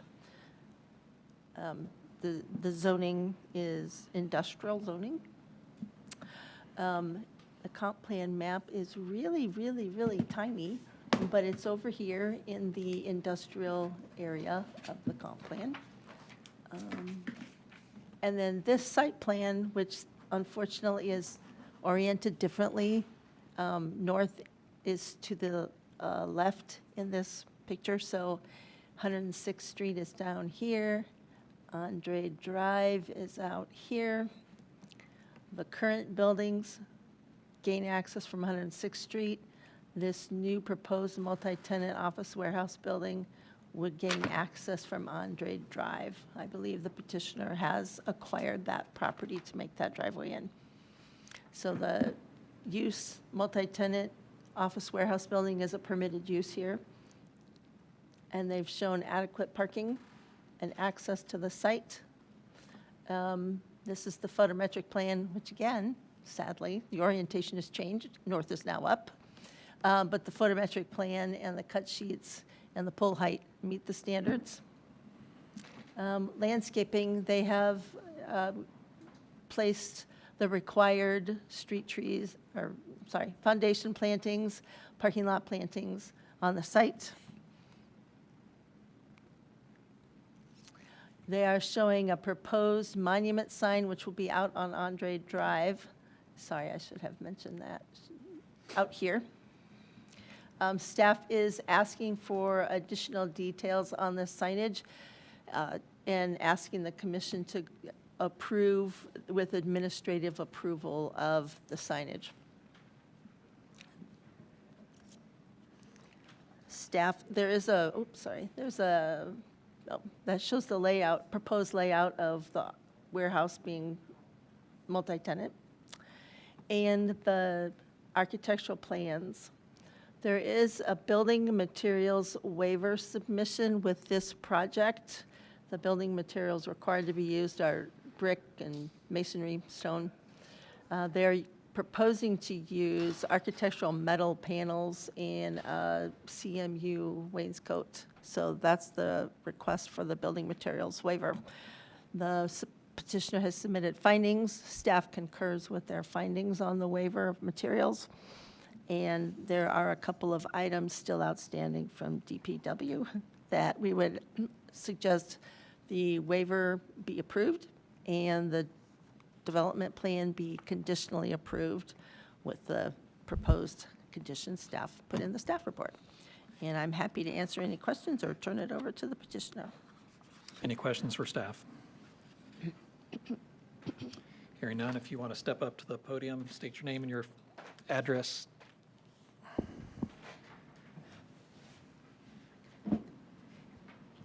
Hello, Derek Gordon with Spaceco. We are at 3850 Priority Way South Drive, Indianapolis, Indiana, 46220.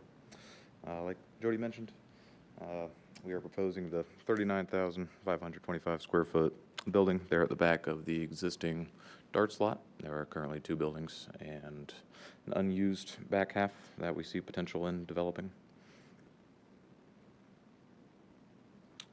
Like she mentioned, there are some additional comments from DPW and the fire marshal that were not fully satisfied in our resubmittal. We have looked at those and we have approaches to address those comments. Okay. Questions for the petitioner? Just confirming, there is no connection to anything on the west side of this property, correct? Correct. There's a drive to the south and a drive to the east. Okay. But there's no way to access it from the west, I think there's a picture, yeah, right there. There's no access from that backside, correct? Correct. There's a row of trees along that whole west side that we're maintaining.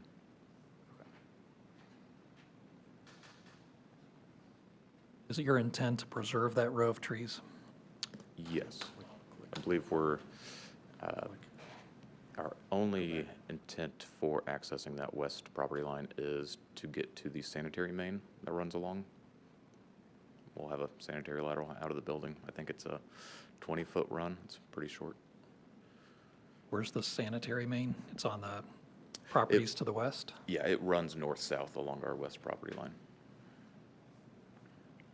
So it connects at 106 and then runs north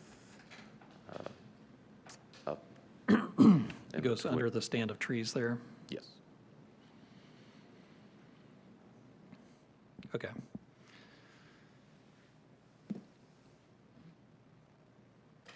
Any other questions? Not for petitioner at this time, no. All right. Next is public hearing. We'll open a public hearing. I assume there's no one here to speak, or? No one has signed up. Okay, great. Thanks, Jody. All right, we will close the public hearing. We have a waiver to consider for building materials, and we also have the development plan approval. Brad, you know these building materials better than I do. Can you give me a little insight, or you have any concerns on these building material waivers? The drawings look fine to me, but what's on a drawing doesn't always end up what it actually looks like. Am I missing something here, or is there any concerns? I think it's partially an evolution of products that are available on the market where our ordinance is not, didn't foresee this particular type of product. I looked at the elevations. The west elevation's fairly bland. That's part of the reason why I was asking about that row of trees. I know Fanimation and some other users are there. I think if that length of trees, for the most part, stays intact, that facade becomes a moot point. And then they're not even along any roadway there on the east-facing facade. So I guess for me personally, the standard for architecture is less, in that we're not fronting on any primary streets. It's actually overlooking a vacant lot at this point that's used for car storage and RVs and whatnot. So for the site, I don't have any issues with architecture. That's, like I said, it's a little bit more in your wheelhouse than Yeah. mine, so. I appreciate that, and, yeah, I didn't mean to put you on the spot there. no, but- I do appreciate you asking. I move that the requested waiver of building materials be approved based on the findings in the staff report and the staff recommendations and submitted findings of fact. We have a second? Second. All right, it's been moved and seconded. All in favor, say aye. Aye. Any opposed? Aye. Oh, sorry, we should do a roll call. Sorry.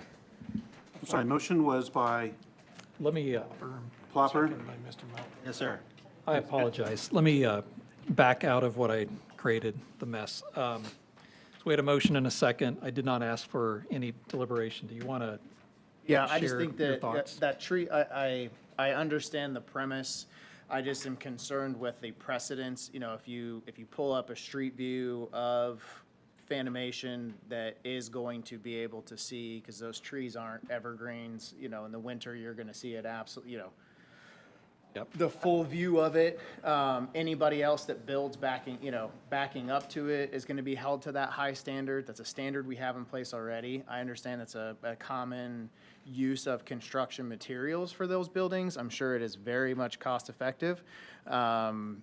However, it's a pseudo glorified pole barn in my opinion, and I think it's an interesting precedence to set in the area.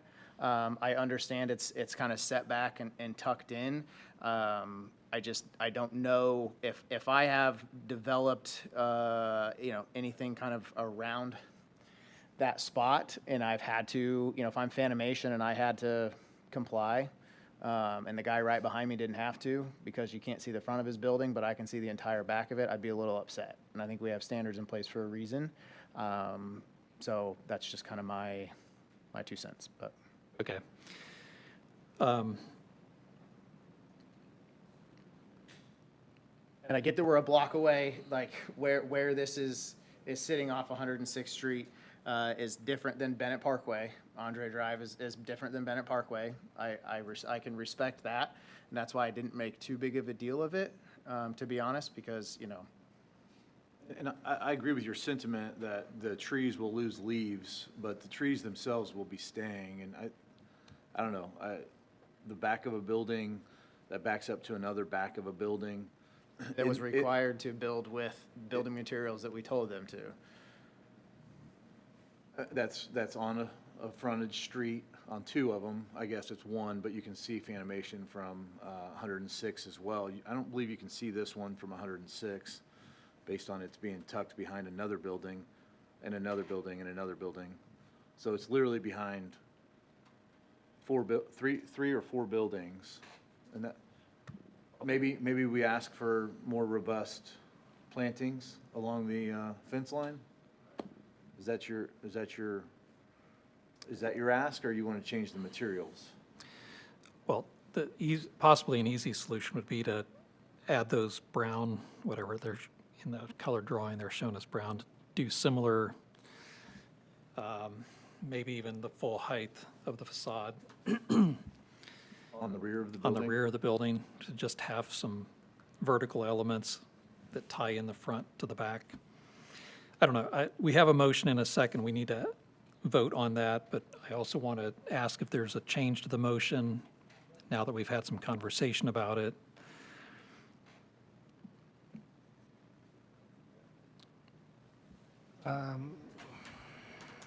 Would there be an accepted change to the motion to add,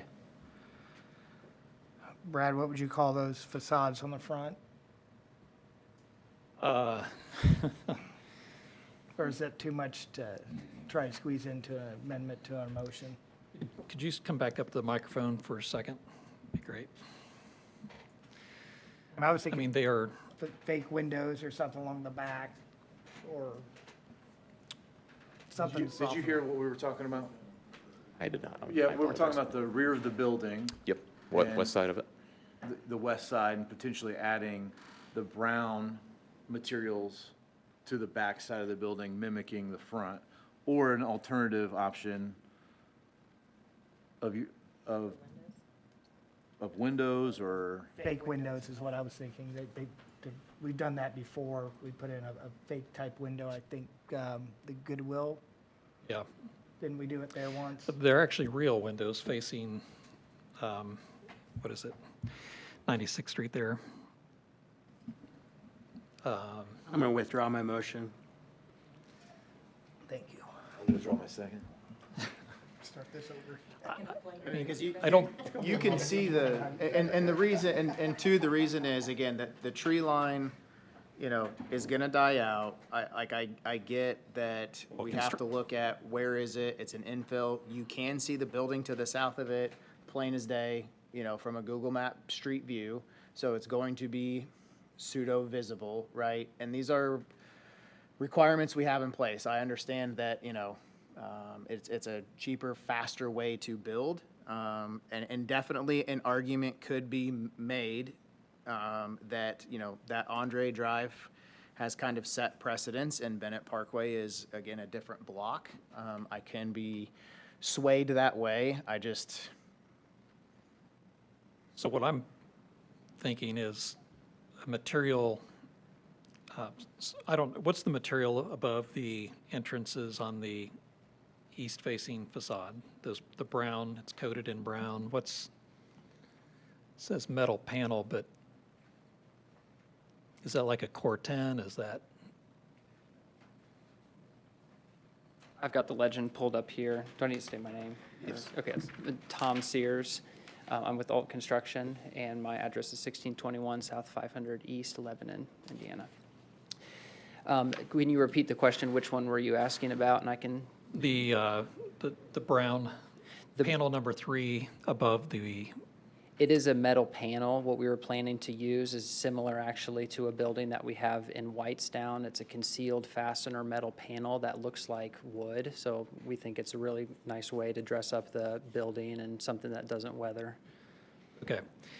I think the question is, we would still need to do a materials approval, but can we get some of that material on the back side of the building to dress it up? Okay. And I don't know if you can offer something. It could be, I think Josh has brought up windows, like fake windows or windows, some kind of break in the blandness of the facade facing west. There's concern about some of the tenants and the buildings that are there, the screen that's there, it's deciduous, so those leaves fall in the winter. And if we're going to give a waiver on the materials, we would like to try to get a more dressed-up facade on that west side. Is there a proposal that you can offer, or we can? Perhaps, every other one of those spaces where there's those double sets of doors, there could be a vertical change in not just the color, but orientation of the types of panels. That is an often way that we dress up part of the fronts of our buildings. I could throw out that as a potential solution. Okay. Kendrick, Josh, anyone? guess- I agree that breaking up the space in between the doors does make sense, but what's your thoughts? Yeah, because if I look at this east elevation, or I'm sorry, west elevation, there's this light gray line on the top between the doors currently. I would assume that matches up with the east elevation.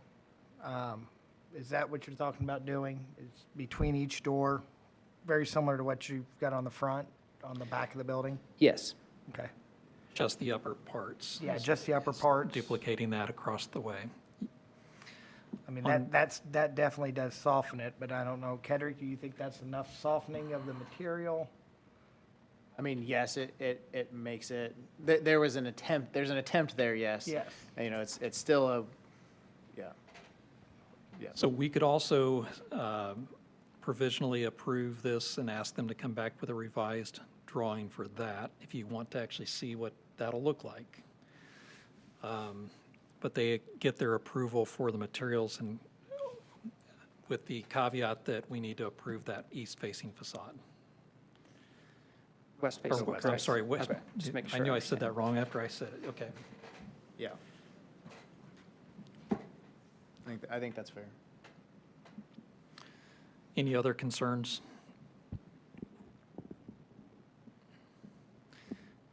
All right, so any other guidance for the petitioner? Okay, hearing none, do we have a revised motion? Who made it? I'm offering, or asking for one, I should say. Yeah, we need a motion. I move the requested waiver of building materials be approved based on, number one, the findings in the staff report and the staff recommendations, number two, submitted findings of facts, and number three, the west elevation material modification. Do I need to say anything about it being approved? That they need to come back for approval of that Okay. west facade. For the west facade to be brought back to the plan commission for approval. Second. All right, this motion is just in regards to the materials waiver, is that correct? Yes. Okay. Any other deliberation? Might I suggest that the motion say that the waiver would be conditioned upon the redesign of the west side facade as discussed during the meeting? So moved. Just for clarity purposes. We've got a record, so Thank you. you're sure. All right, Mike? Do we want to put a time frame on that as well? 60 days, 90 days? Is it? And as a petitioner. We don't need hardly any time for that modification. Then I won't even worry about that then. I'm sorry, what'd you say? They only I have, said, we don't need hardly any time. I mean, a week or two, but it sounds like if we need to resubmit it, we have that 2 weeks time, correct? We can make that. all right, so a 1 month, coming back to our next meeting? Okay. So is that, for clarity, coming back to the planning commission, is that an advertised hearing item? Is the matter being continued? Or is it just like another business administrative function? Got to be a public hearing. It's part of a development plan. Okay, so in essence, the matter's being continued. No, they're conditionally approving it, Okay. but they're requiring that the redesign be resubmitted to them and approved also. Okay, so we'll just bring it back as a hearing item. Yep, it has to be public because that's Got what it. the statute says. So. Okay, got it, thank you. All right. Any other deliberation? Mike, roll call. Staff has one question then. Sorry. So if you're making a motion on the DP, but then it has to come back for a public hearing, is that a new notice? No, because. Just asking, Yeah, just want to make sure. No, I think not, because this meeting was properly noticed, and anyone who has an interest should follow. Okay, just want to make sure. Yeah. It is like the reopening of a public hearing, which you don't publish notice of. Aye. That was Nick Klopper. Craig Melton. Aye. Jim Hurst. Aye. Brad Johnson. Aye. Nikki Finelli. Aye. Josh Fedor. Aye. And Kendrick Davis. Aye. Motion passes unanimously. All right. We'll see you back next month. with a We need revised- to approve the DP now. That was sorry. just the building materials Yes, waiver. apologize, my bad. All right, next matter is approving the DP.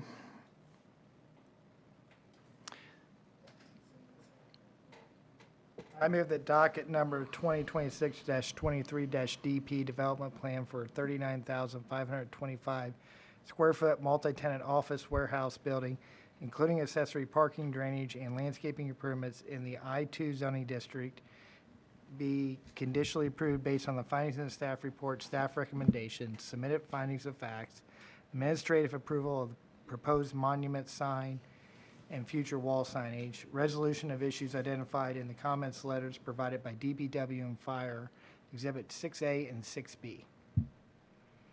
Second. Is that Nick? It's been moved and seconded. Any deliberation? Josh Fedor. Aye. Nick Plopper. Aye. Kendrick Davis. Aye.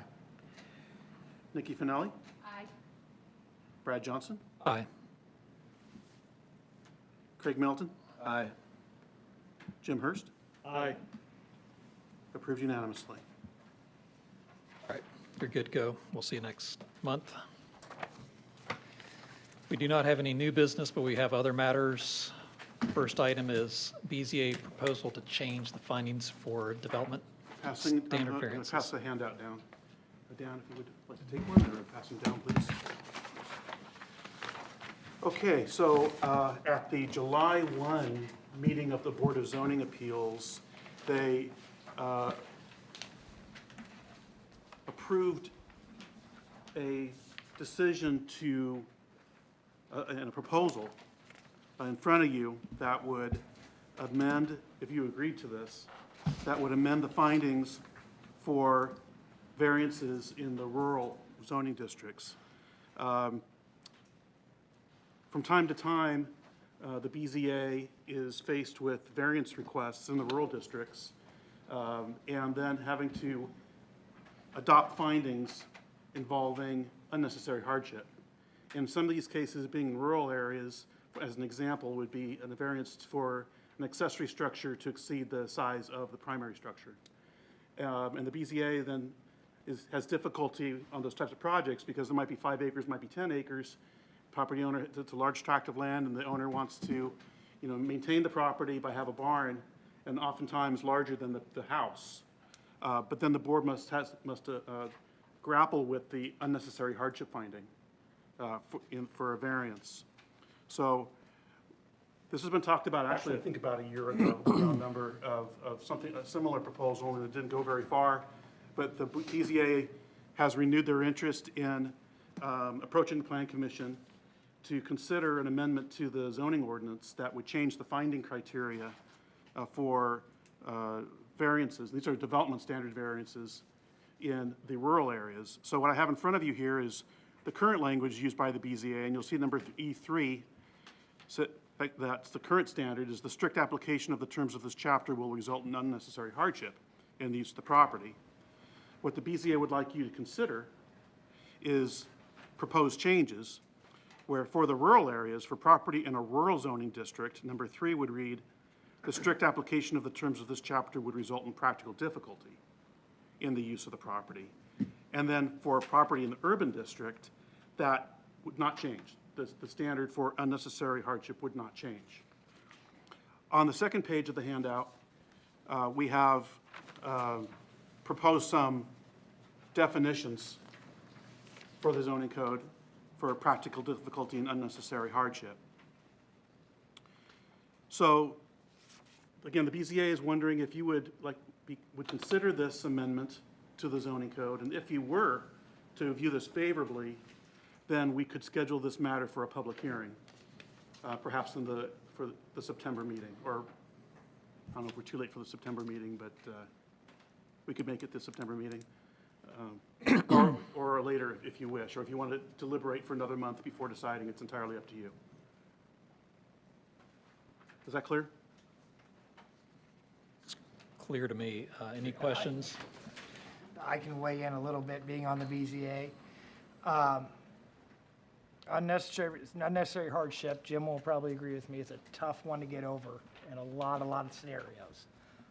There's been several projects in my 2+ years on the BZA that hit everything but unnecessary hardship. Predominantly, they're in the rural areas. Mike nailed it on the head as a perfect example of a barn that if being larger than the home. Those are the examples that we have to meet or hit that unnecessary hardship, and it can be challenging. I don't think this decreases our level of scrutiny of a project. It unties our hands just a little bit. I guess Jim, is there anything I'm kind of missing, or you? Well, no, you haven't missed anything. I certainly have my own point of view on it. I'm very much in favor of it. I'm not asking staff to comment on this, but we get staff reports on BZA where it meets all the factors except unnecessary hardship, and so they have to say, we don't support this project. Might be a decent project for Zionsville, and staff is really cornered in to say, doesn't meet practical difficulty. So I don't know that I get staff's learned and experienced view of what the project might do for the town because of the unnecessary hardship factor. Even recently, we've seen things on BZA that I think probably not a bad idea, but I can't get over practical hardship. Not doing damage to neighbors are even supportive of it, doesn't meet practical difficulty, I'm obligated to say no. So I would encourage you to trust this BZA and future BZAs and give them this tool that they're not boxed in on those. I had a little bit more insight there. At the BZA level, it's not like planning commission. You have to hit every criteria. You can't just miss, you can't say, well, it hits 2 of the 3 or 4 of the 5. You have to nail every one of them. So that's where we run into, Jim said it better than I did. So can you give us an example to understand it just a little bit better? I think I followed the BZA not too long ago with regards to a barn and then a storage facility connected to it or out front of it. I feel like that was one that came up where the hardship was unnecessary, I guess. Or excuse me, it wasn't. It was created by the project, and therefore there was some controversy back and forth. Well, would this be good for the area or would it not be? Well, it'd be good, but it's not hitting the mark. So I guess in my mind, I just want to understand.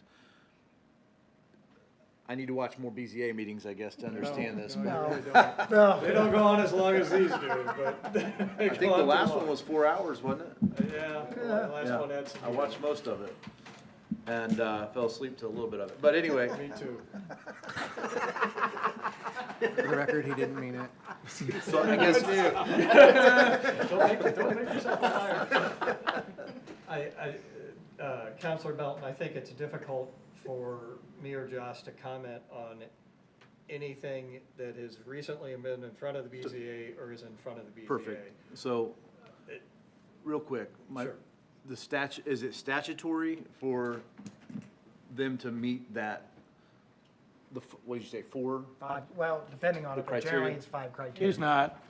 It is not statutory, and so we should probably clear that up, but the statute says the default standard is practical difficulties. And then it says that a unit or a unit of government may enhance that standard to undue hardship if it so chooses. the concept of undue hardship is really, by planners, used when we discuss a variance of use. Now, variance of use is rarely granted, because, you know, if somebody wants to create a commercial business in a residential district, we say, I'm sorry, you're gonna have to rezone. They say, no, I don't want to rezone, I just want a variance of use. So that is where this concept of, you're gonna have to show us, and this definition is important, and this is right out of case law. You're gonna have to show us that you cannot use your property unless we grant your request. Well, that's a whole different question than what Jim is mentioning, and I agree with him. Yeah, but maybe it's good for Zionsville. Maybe we should look at it that way. Would this be a good thing, or does this improve the property, or would the neighbors like it? The BZA doesn't get asked any of those good questions. And so the best case that I like is about what this was, is there was a unnamed fire department, Kendall, unnamed fire department, which bought a house and created a substation in it so that they could have a little better coverage of a very large subdivision somewhere else, not in Zionsville. And this township fire department did this, and they did not go see Roger Kilmer. They did not go to the planning people and say, can we do that? Of course, they can't do that. That is not a residential use. So they went to see Roger, not really Roger, but they went to see the planner, and the planner said, oh, no, you can't do that. And they're like, well, we've already moved in. Our trucks are there. We've got the bunk beds in there. We live there. And the planner said, I'm sorry, but you're going to have to get a use variance or rezone it, one lot of a very large subdivision. And they said, well, we'll try use variance. So they went in for use variance, and the BZA said, no way. So they appealed it. And when it went up to the Court of Appeals, there was this big discussion by the Court of Appeals about what is unnecessary hardship. And the court said that means you can't use your property at all. Not you can't use it for the way you want to, but you can't use it at all. And so the court said to the fire department, you can still use that property. You can just use it as a house. It has a use. You've illegally converted it, but it can still be, you could move out and you could sell it as a house and it's fine. That shows you how strict the rule is. Is there any use you can make? So every time somebody comes forward, it's almost impossible to do that. So the BZA, a couple of years ago, they were kind of against changing that standard. I was not on. That's right, not their fault. But I was new. But then, as the town has grown more in the rural area, they keep hitting this bump. And so they've changed their mind. How would this affect that situation with the fire department? I guess it's bad to ask hypotheticals, but with this verbiage change, what would that do for that situation? What opportunity would it afford in that? Well, the fire department would say, if you don't grant our variance, we have to move out, and we have to then go back and make this a house and sell it, and that creates practical difficulty. The courts have accepted that the phrase practical difficulty can mean it's gonna cost us more money if you make us do that. They're not asking us to change it to practical difficulty for a use variance. They're asking us to change it to practical difficulty for a development standards variance. Thank you, Fred. So, Correct. So in that case, what we've had is if somebody wants to build something that's 2 feet higher, they have to meet the hardship requirement. They have to prove to a very, very high standard that they need that extra 2 feet. And That's hard to do, right?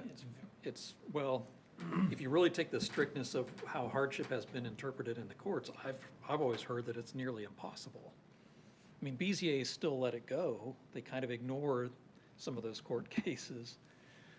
But We do no such thing. We design each case. And I'm on not its talking about merits ours, I'm as talking it about sits in all the front other of us. communities in the You're gonna country. get training. But the BZA is still gonna consider the neighbors' opinions, what does that 2 feet really mean? But they at least have the ability to grant it if it makes sense to everyone.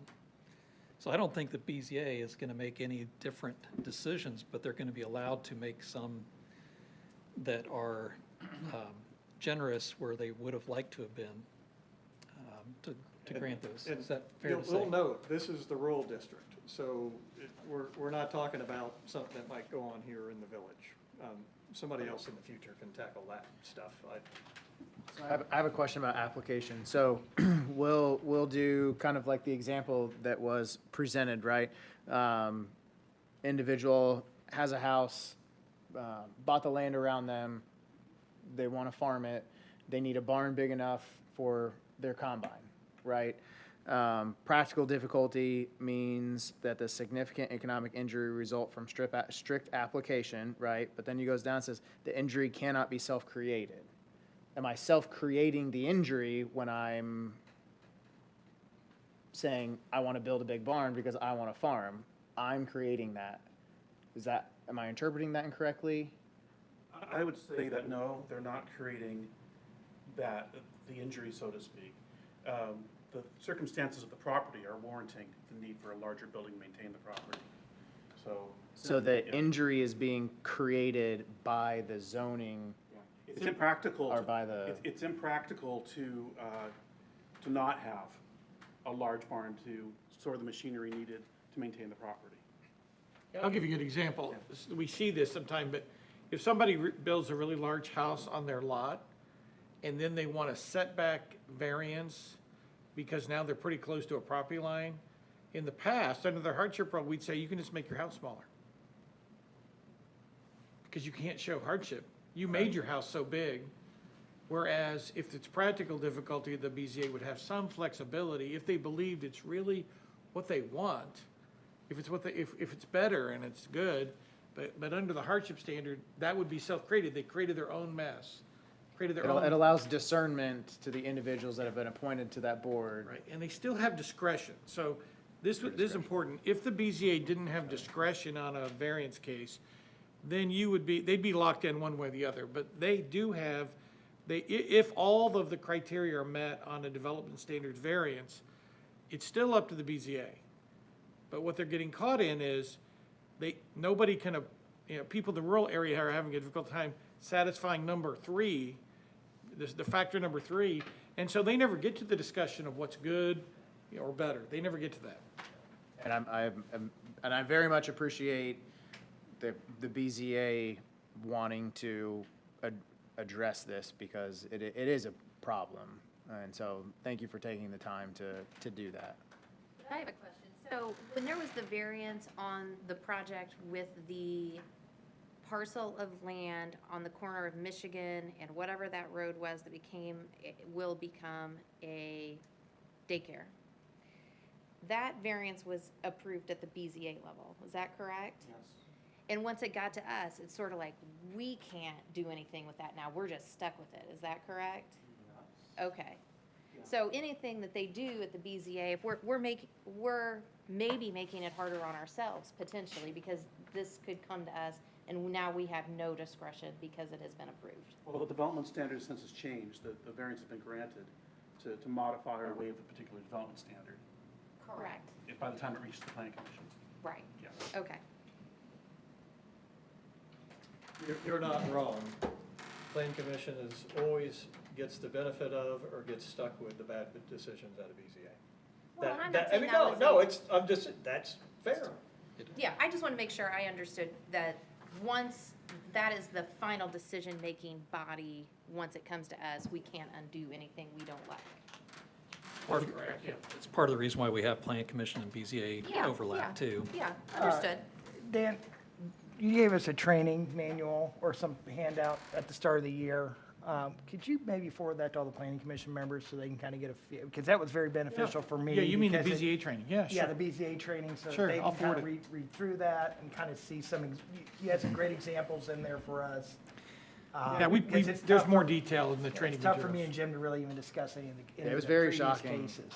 understanding the very small box in which the BZA has within to operate. So, yeah, it was very educational to understand how. I'll email it, strict but you have to check every page you read and send it back to me. No, I'm kidding. I, Put your initials on the. Yeah, 2 years ago when this first came up, I think we ran through this. I think I just got appointed to the BZA. We kind of said, yeah, let's kick it to the planning commission. We got it here. We didn't even discuss it to this detail.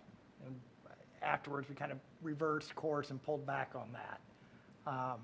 Maybe a little bit from from some of my influence, but I wanted some time on the BZA to see how this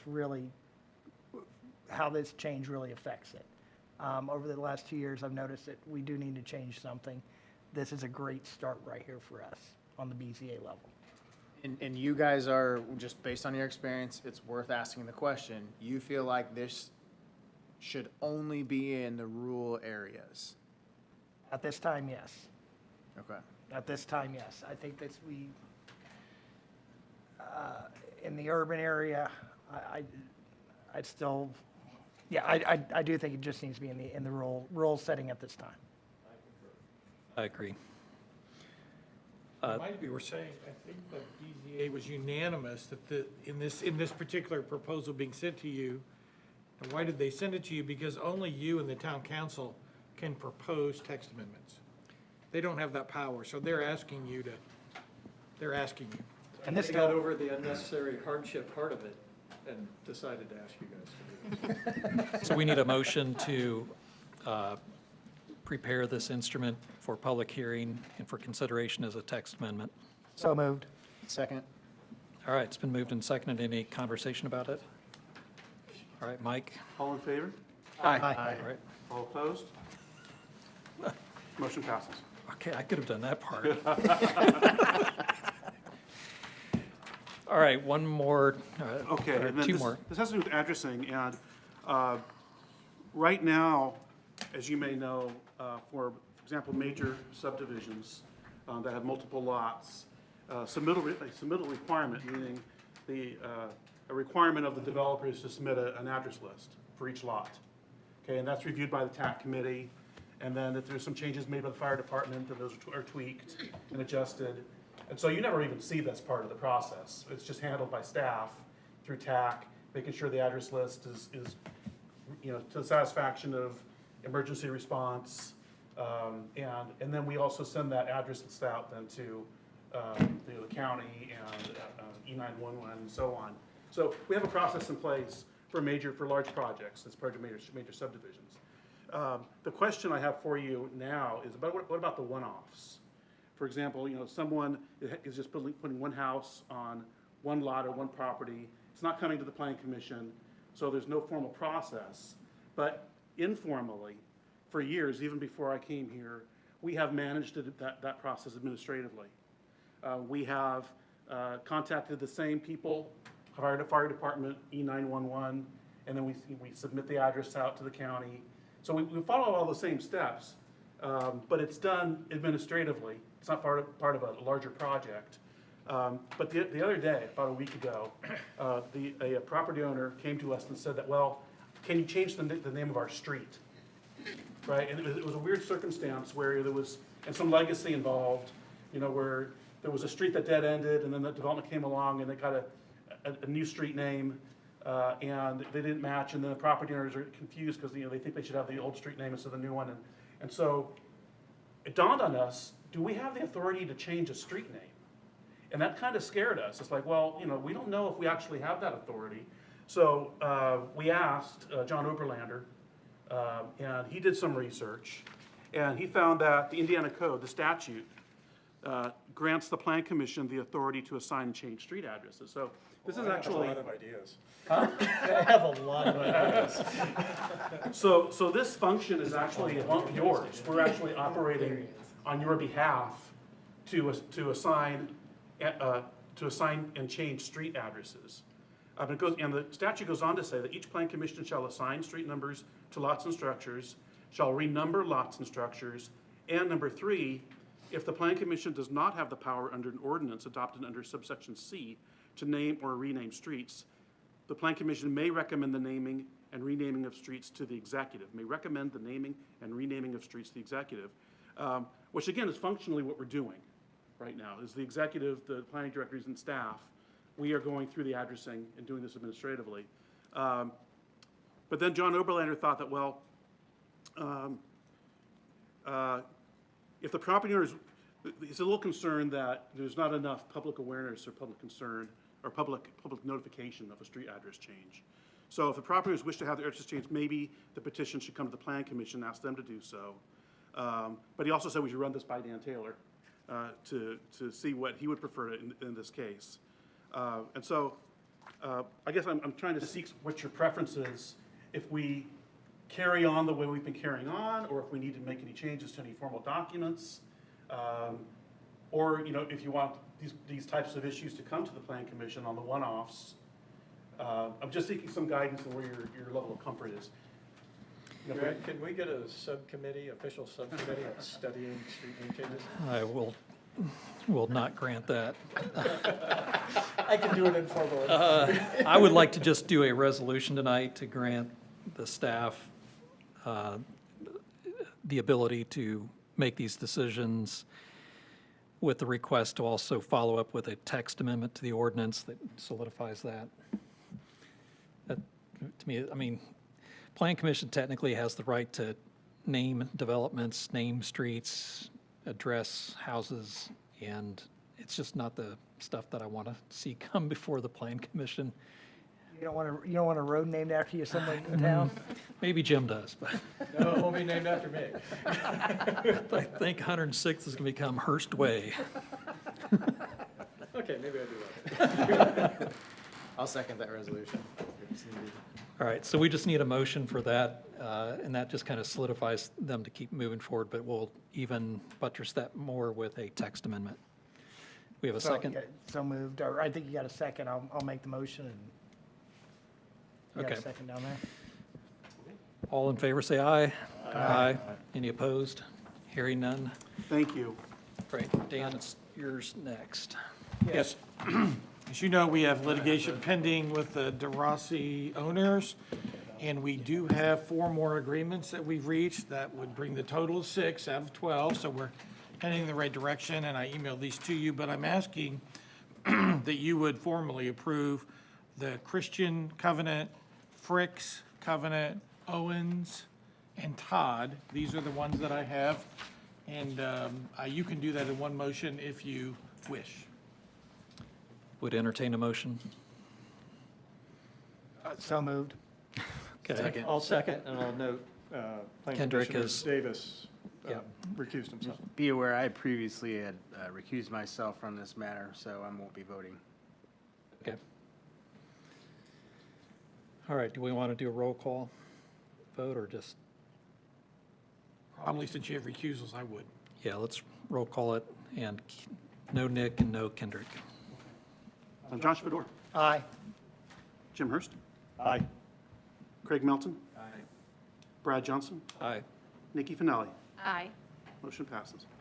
5-0, 5-2, excuse me. Thank you, and I hope to bring you more. And any other business tonight? That's all I have. I think the town councilor Pluckett did raise good issues today, that I am of the opinion that we are letting too many things fall back to staff and other town departments after we've seen them. I did find it inappropriate to try to set that standard now, but, or on petitions that were already in front of us. But I want to personally encourage staff, and if Plan Commission is in agreement at some point, codifying or giving better direction to about what can be deferred and can't be. Because even on the second petition tonight, given frankly DPW's non-desire to, one time in the 4 years I've done this, to come and answer my questions, I'm going to want their stuff cleaned up before it gets through even development plans. I don't disagree, and I would also add that we should probably give guidance on what's okay to have provisional, like it's just a pretty benign thing, something that comes out in a construction drawing later, but I agree that there's things that, We're leaving an awful lot of work to staff on it. I don't know precisely where the line should be, but I think it should be ongoing conversation, and I, for one, as an individual planning commissioner, are going to push harder on it. should we ask staff for a recommendation? I just want to mention that cases vary. In some cases, you can't get blood out of a turnip. And we, can say, we want this information, we're requesting this information, and they're not willing to give the information. In some cases, in those instances, it might be an incomplete application, in which case we do have the leverage to say, well, if it's incomplete, if you're not giving us this information. In other cases, maybe it may be they have submitted a complete application, but it doesn't meet all of the standards. The submittal's complete, but they're not meeting all the standards. Well, we want you to meet these standards. Well, we're not willing to, we're not able to, X, Y, and Z. We're just not willing to comply, in which case, well, staff can postpone the matter for a month according to the rules. We have a one-time allowance to consider, to continue a project if the project isn't meeting the standards. But beyond that, if the petitioner says, well, I want to go to the planning commission, this is the best, this is all I'm willing to do, and I'll take my chances with the planning commission. So. So to me, that means they need a variance first. If they're not meeting the standards,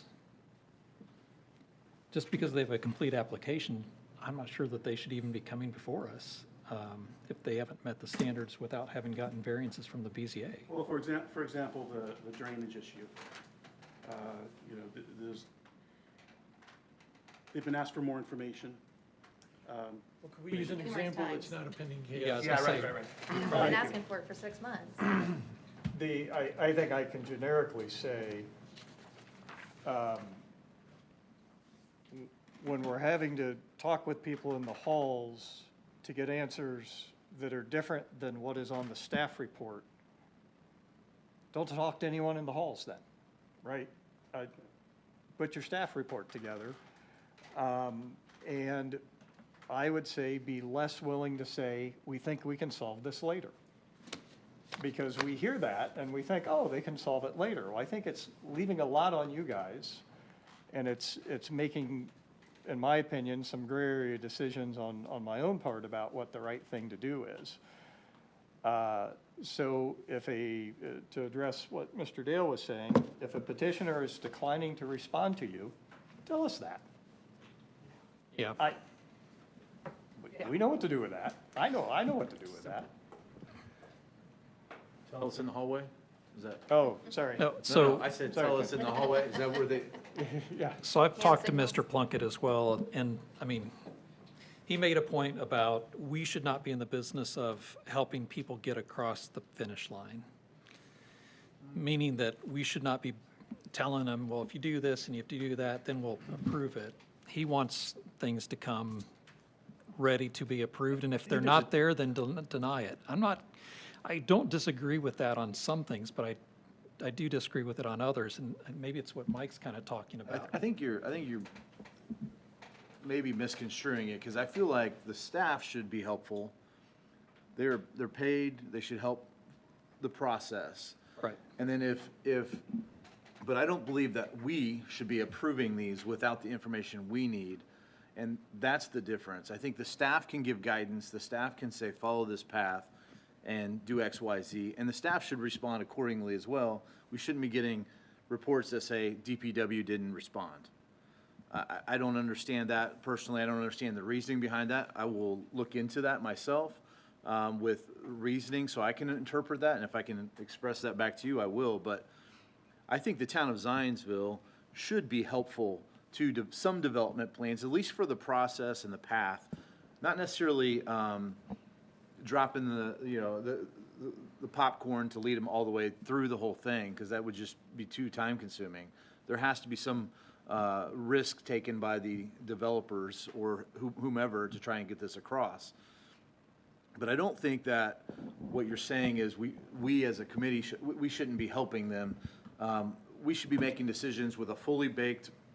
We shouldn't have so many unanswered questions. That's what it boils down to. And I think that's my interpretation of what Councilor Plunkett, President Plunkett mentioned tonight, as opposed to the staff being helpful. The staff has been helpful. The staff is really helpful, but I think what doesn't help us is when the staff gives us something that doesn't answer our questions and doesn't give us what we've asked for the previous month. Yeah, I think we need to go through it category by category, because I don't disagree with what you're saying, that having a lot of unresolved items, if 1 or 2 are we generally okay with that? If it's 5 or 6, we're generally not. And I think I should think we should voice that opinion. And maybe the timelines, maybe we look at timelines and say, look, you're not going to come back in a month because we know that that's not, 2 weeks isn't enough to get everything resubmitted. So we're just going to say it's going to be 2 months, and that's our new. Now, if you're confident in that, they can say, hey, looks, board, we can do this like the gentleman did tonight. We can get this done in 2 weeks. It's a tweak on our CAD system, and we'll resubmit. However, when it gets into things that are more tricky, like underground retention of water and the flow rates and all the that was an example of a reason that a petitioner in the past couldn't get an engineer firm to respond quickly enough because they're 6 months out booked, and I don't know that that's our responsibility to grant them 6 months, but ultimately, we want answers, and we should have those answers before we approve. Some of that, though, is I don't really want DPW spending 8 hours, 10, 16 hours of their man hours on a project that may or may not get approved. We may move parking spaces or dumpster enclosures or whatever it is, right? Like, It always comes up. because those projects are tweaked, and it doesn't really matter to me per se that, do you have 12 feet or do you have 14 feet? Like, you're either, like, we're passing it, on this big scale, and, we're talking about staff being overwhelmed, and I could imagine DPW, the amount of man hours it would take to engineer all this stuff for us to be like, you have too few parking spaces. Hey, sorry about you. Well, now the town just lost, an exponential amount of money in those man hours of things that have to be done regardless if the development is approved. There are certain, administerial per se things that have to be approved. I don't know that it matters to me if you store water underground or allow, you got to clean a culvert out or put a new one in. That's just part of the, the process of that. And so as far as saving man hours, I kind of agree with that. Because if there was an issue, they've brought it up in the past. And they said, I think you had said before, Roger, too, there's kind of a green, yellow, red, right? Of, this is okay, no big deal. This one we've got a little more work on, or red is a hard stop. So they have a process in place, I feel like, that kind of addresses those things. And if there's no comment, then it's a green light, right? But I think the core of the problem that I feel like we're seeing as a plan commission is we're being brought projects that we're reviewing projects that just aren't ready for us to review, and they haven't had enough time, or there's something in there that staff, because they are very rigid to the rules, and so there's something in there that is saying, okay, no, we have to push this through because of X, Y, Z. I don't know what that is, but I do feel like we are hearing some things that we shouldn't. So no response to me doesn't mean green light, but if that's what I need to be told so we can do this in the future, but to me, no response is no response. That doesn't make sense to me. And if that's the way this board's been, running, I need to know that, so that when I see no response, that means, oh, it's green, it's good, or yellow, that I don't understand that. So if that's the way this has been going on in the past, then I think there should be some response. If I agree with your census that DPW shouldn't spend hours and hours, but we do have in-house engineering. We do have opportunities to be able to do quick looks at things to interpret what's being presented. Because if they can't interpret it in time, and then it comes to us, how are we going to interpret it when we're not engineers for the planning commission, on the planning And that commission? goes back to what I was saying. We shouldn't even hear it then. 100%. If it's and I not a agree with you. complete application, we shouldn't hear it. But I think if you say you can't have a moving goalpost either, like, some days, 2 outstanding things is okay, but 3 isn't because maybe we don't like this project, so we're looking for a hair to split. I think we need to get away from a moving goalpost. That's why seeing completed packets with remarks of, approved or unapproved, red, yellow, green, whatever it is, some type of communication, because with Jim's frustration and some other people that hear frustration, the town staff has to respond to our questions. It cannot be okay for them just to, like, ignorance is bliss, we're not gonna talk, I plead the fifth. Like, we have to have these things. So when Jim asks for somebody to say something or for a statement, it doesn't matter if the statement's a color or 5 sentences or one, but I think there really needs to be a call to the carpet of a lack of communication from, some of these departments. All very good comments. So I'm going to put my old man hat on here. The old monthly reports I got 10-plus years ago, 3 or 4 pages, 5 pages. Back when you got paper? Yeah, back when we got paper, that even dates me even more right there. But, I looked through those reports, and now I look at that same report. That report has almost doubled, if not tripled in size on a monthly basis. The staff has got a tremendous amount of stuff going on a day-to-day basis. Partially why I would like to see these more completed filings coming to us. That way they don't, this thing is put to bed. We're not going to have to still spend 12 or, all these hours following up on a sign or on these DPW.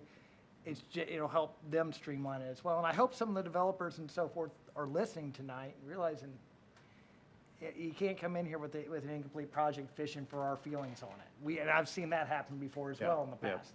They'll come in, well, we're going to say we're going to put in 400 homes. Well, we'll condition down to 300 and feel that out attitude with us.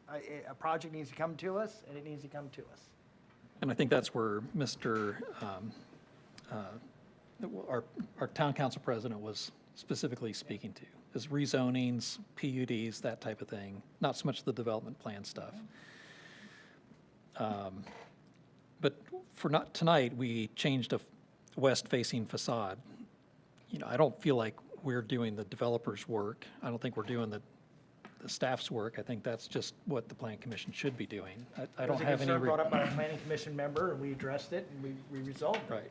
To me, that's not an example of an incomplete project coming before us. It got approved before he brought that up, by the way. But yes, I understand that. You don't know where my eye was landing. It was all happening too fast. That's a good point. I might suggest that what I hear the commission expressing is that they want more complete submissions before public hearings.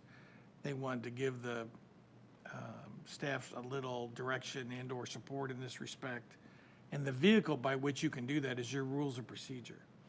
And I think a great way to address some of these things is to ask your staff to look at the rules of procedure and make some suggested changes that would tighten the screws a little bit and clarify expectations for submitters so that the staff isn't kind of out there on their own. They can point to your rules and say, look, you don't have to take my word for it. They have a rule that says they won't accept, that you can't hand them anything at a meeting, for example, because obviously nobody's reviewed that.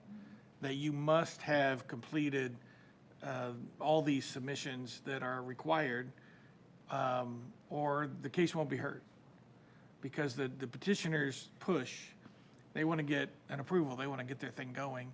And if that's creating, and what I hear saying that's creating problems, but your rules of procedures where you solve this problem, because then you make it your policy and then the staff can hold people to that policy. But without addressing in your policy, then we're kind of ad hoc and it's never good, but that's what I'd suggest to you. And I like that, just to be honest. Give them the opportunity to say, what things are necessary. It's their world. It's, the people, times you're having to call or issues you're having and things that are incomplete that make your job hard as well.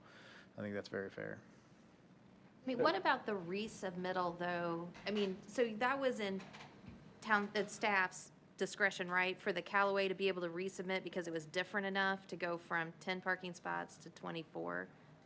Is there anything that says how different that is? Because tonight we just said, well, it's not that different. We're gonna go from 24 down to 12, and it's no big deal. You guys can just decide. But before, it was a big enough deal that they didn't have to wait a full year. So I'm trying to marry those two together between that discretion and how that works too. It's up to the planning director's discretion and what constitutes substantial change, and there's no clear line. And so, you know, in this case, it looked like a different project, just visually, from 10 spaces to 24. And so But I then think, we yeah. Yes, agreed you did. that visually we didn't care. Okay, all right, okay, fair enough. I just didn't know if there was like some standard as to how different it has to be for resubmittal, because they've been before us almost every month for now 8 months. I would like to also piggyback on Mr. Melton's statement about just no response, or just some of these simpler responses we get sometimes. I think we should add some, asks for some more clarifying language instead of some of the statements that we get. So just wanted to agree with you on that. Do we want to ask staff to review this process and come back to us next month? So see if we can't tighten the screws just a little bit? Not enough time. Yeah, yeah, 2 weeks. Yeah, I mean, or do obviously your guys wanna guys' wait? schedule is. You want to say October? I mean, Well, I think we can start acting, I mean, if we can, I'm going to start acting that way. yeah. yeah. We ought to no, write I some had- rules, but- case- I was going to say I that we kinda can have- start holding a harder line for sure. But if we can then get it in writing, that would help. I think if you could help us formulate some ideas rather than at a whole cloth kind of, so. I personally believe that rezonings and PUDs need to come to us in a much more final format, knowing what people know. I mean, We got it. that's a place where we have helped them a lot to kind of get to a finish line.